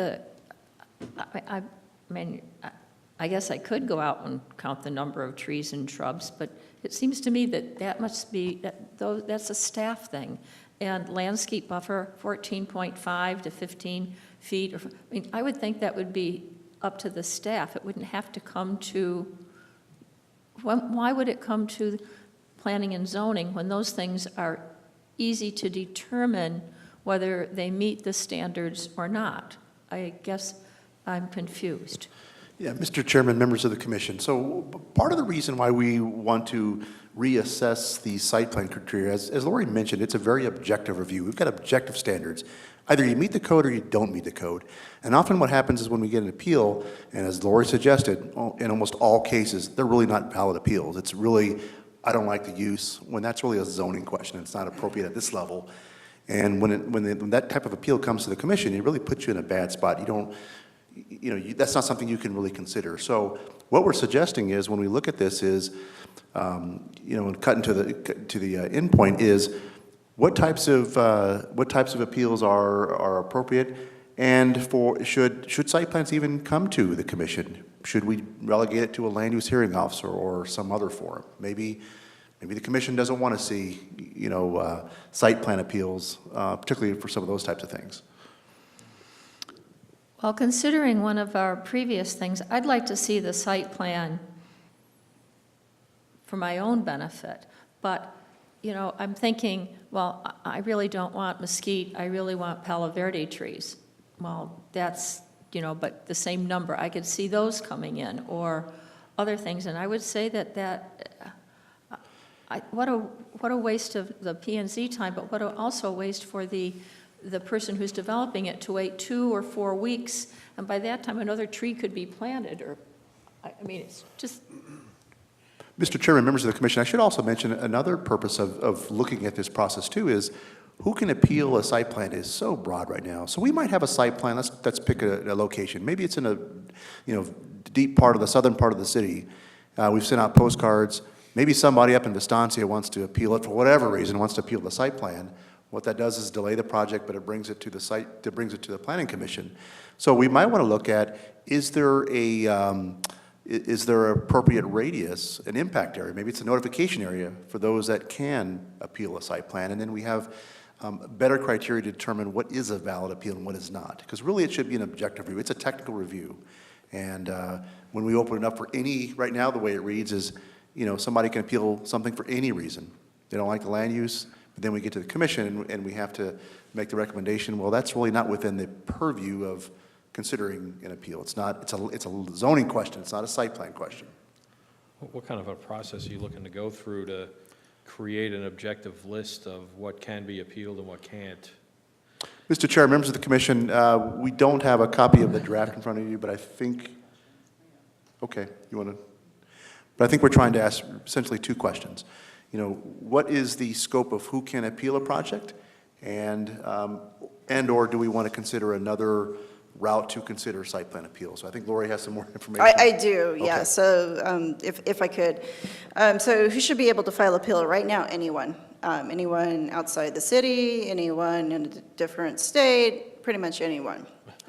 So there's no distinction between individuals who are impacted kind of more directly within the notification area. The notification area is typically 300 feet. So those people, property owners, would be the most impacted because of this site plan coming in. But there's no differentiation between those individuals compared to somebody who may be 2 miles down the road on that one. So what we are proposing is to limit the ability to appeal solely to the applicant and any property owner within the notification area. So that doesn't matter if we are splitting jurisdictions, if the notification area goes into Glendale, Phoenix, or something else, they also have the ability, because they are in the notification radius, to come in and file an appeal. So it's within that 300 feet, if you will, if there's a property owner within the notification radius at that point, is what we are suggesting. So I'll pause for, does that seem appropriate? Cause for concern?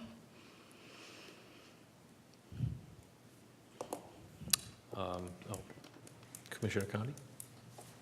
Many years ago, I worked for Burger King, and one of the things that I could see somebody that was in business with a site plan, with somebody else coming in and doing another one, is entrance to an egress from the property, that would be something that, even though it might be technically allowed, it might be, could that be appealed because for some reason or other it might impact the next door neighbor for traffic? Maybe you look at it ahead of time, but I can remember an issue that we had where, curb cuts and things like that became a big issue. They were allowed, but it had an impact on the utility of the property. And the other thing is that it would seem to me that if you leave it totally open and you don't narrow it, there is opportunity for abuse, especially for businesses who may not want another competing business in. And so the Burger King doesn't want the McDonald's or the Jack in the Box, and so they start complaining, even though they're not near, they don't. I can see that, as well as neighbors doing the same thing. I can see abuse with other people coming in, but especially with businesses. So I just wanted to make that comment, because I've seen it. I saw it when I was working, and it was a real pain. So I'll touch on that briefly in a second, kind of to that point, because that would be a land use consideration. So we are making a recommendation to toss out more invalid appeals in that regard. But the next thing we wanted to consider was the deadline for filing. Right now, it's 15 calendar days. So why is that a potential problem? Our stated hours of operation are Monday through Thursday, 7 a.m. to 6 p.m. We can issue a site plan decision anytime Monday through Thursday. So that can result in a deadline for filing to occur on a non-business day. So it could be Saturday, Sunday, Friday, pick your favorite. What we are suggesting is to say 15 calendar days, or by the close of the next business day if it falls on a non-business day. So we think that would be appropriate. So if, for example, the deadline lands on a Friday, we're not open on Friday, we can't collect the mail, we would allow the end of close on Monday in that regard. So that's what we are suggesting. Commissioner Condi, to your point, when is it valid and who makes the decision? So right now, any appeal, for instance, your Burger King didn't want the McDonald's in, they could file an appeal, and that would immediately be forwarded to commission for consideration at that point. Now, that particular type of appeal would be challenging the land use, and so we wouldn't consider that a valid appeal. So, go ahead. What I saw was that they wouldn't challenge the land use, they would find something else to hold up the process that would be an appropriate appeal, but just to stymie it for a while and delay it, et cetera. They would be, I mean, they were very smart, and that was how they would use it. So it wouldn't go to a different it would be a sort of a bogus appeal, but they'd challenge the setbacks, they challenge the trees, they challenge this as an appeal just to delay, and they may be from a whole different area. I could see that, in fact, I did see that happen at once. So what we are suggesting to somewhat remedy that situation, that we are giving the department director, that would be Chris, the ability to render a decision basically that says if you're challenging the land use, if you are opposed to a very specific business, and we've even had this happen, if you are using the site plan appeal process to challenge a commission's decision regarding a conditional use permit, if that's what you're trying to do, the director gets to toss it, and basically he renders an opinion, or he renders a decision that that particular portion of the appeal is invalid. If they were trying, again, going back to your Burger King, McDonald's example, and we're not singling out restaurants, but for that example, if they did try to challenge setbacks, et cetera. So that kind of goes back to our earlier question. Should that type of appeal go to Planning Commission, or should we be evaluating perhaps a land use attorney or some other consideration to not cause undue delay in the process and perhaps expedite the decision at that point in time? So we would want to hear your opinion about that.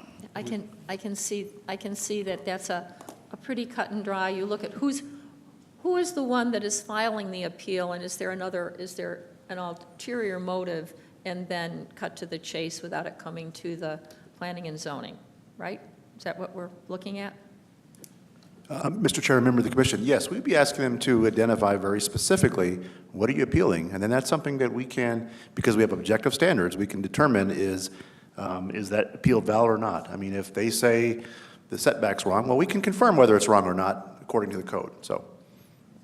Right, well, yeah, why would an appeal that's objectively wrong be allowed to come through to the commission? Mr. Chair, that's exactly what we're trying to fix, because oftentimes what we get, quite frankly, is the appeal is, I don't like the land use. Really, that's a decision at the rezone stage, at the zoning stage, and really that's not, because we've already determined at the site plan level that the zoning is appropriate for that land use. So we're trying to be able to, not have those types of site plans appeals come to the commission and have a process that we can, determine if they're valid or not valid earlier on. How often do we see those appeals? I mean, I know I've been here a little bit now, and I don't recall all that many appeals. Mr. Chair, members of the commission, so I've been with the city about 19 years, and there was a time where we saw very few site plan appeals, but it seems in the last 3 years, I want to say we've seen 4 or 5 that have come to commission. Seems right. And they've, I think all but one have been land use related. I was surprised to hear that they were public-based and not, those architects and engineers who are obviously much smarter than any city staff with their design plans, and their technical view on the world is usually right and everyone else is wrong. That's why I was kind of wondering why it wasn't the other side making the majority of the appeals, but stand corrected. Commissioner Patterson. Yeah, Mr. Chairman, I like the idea of the department director being able to make the call. It does seem like there might be cases where you'd want to consult with the city attorney's office. So I don't know if you'd want to put that kind of language in there, that the director in consultation with the city attorney makes that decision, or if that's just implied with this. Mr. Chair, Commissioner Patterson, I think just as a matter of good practice, anytime we get such appeal, I would, before rendering a final decision, I would, of course, consult with the city attorney's office.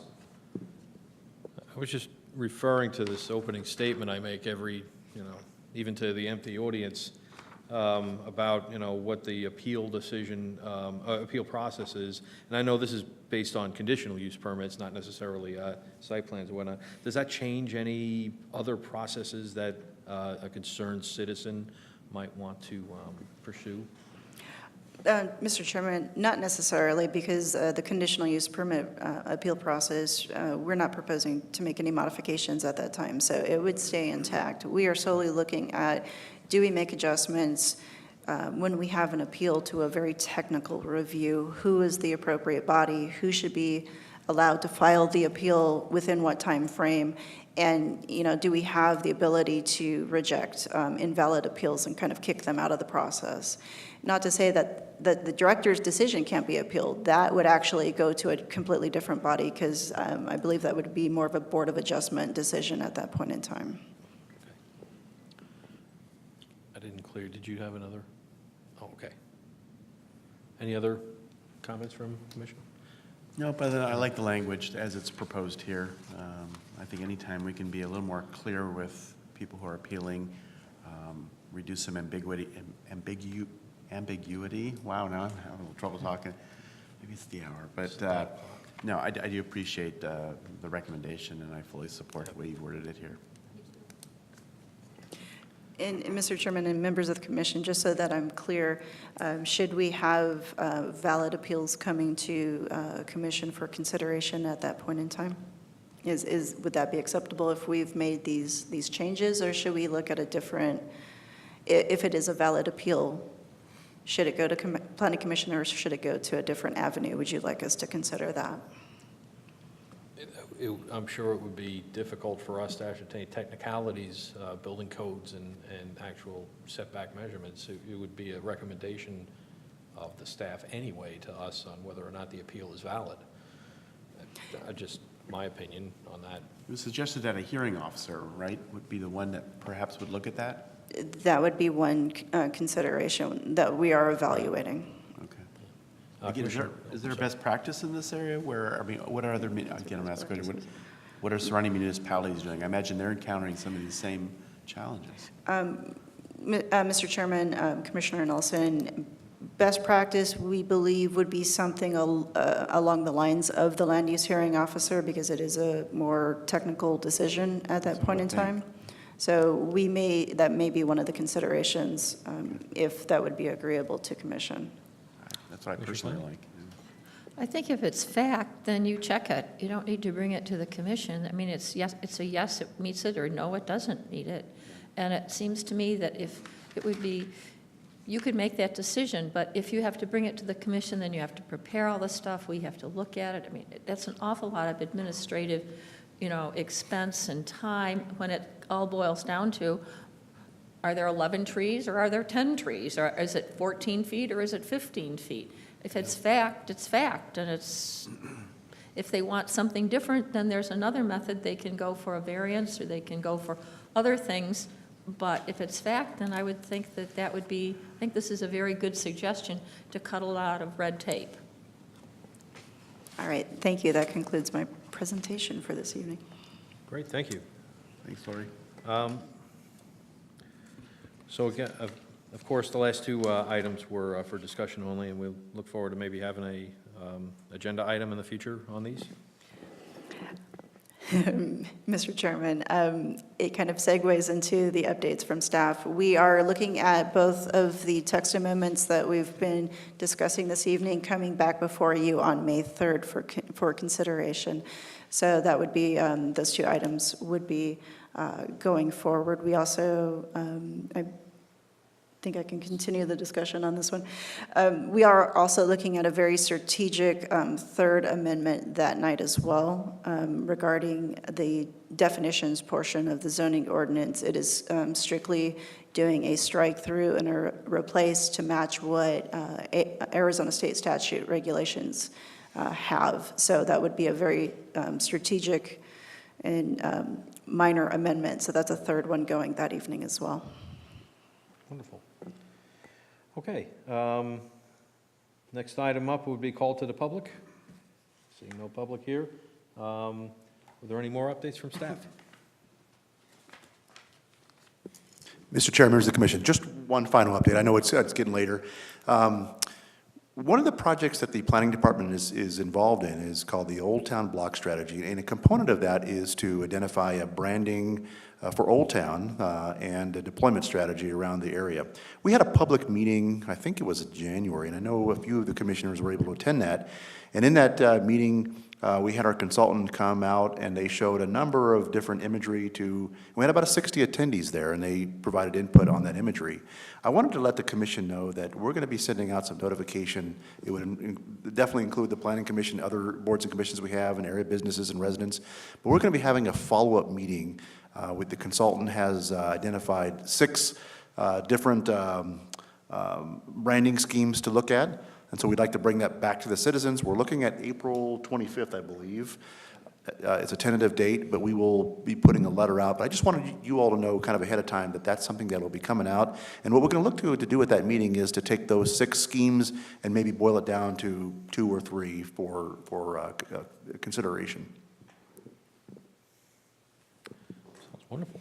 Using those wonderful little voting machines that we had the last time?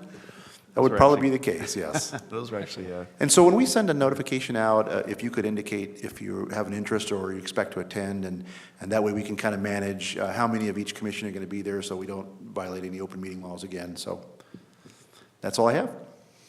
Okay, excellent. Okay, any reports from the commissioners? Come on, anybody? All right. Well, seeing no other business, we'll call the meeting adjourned. Why not? We're adjourned.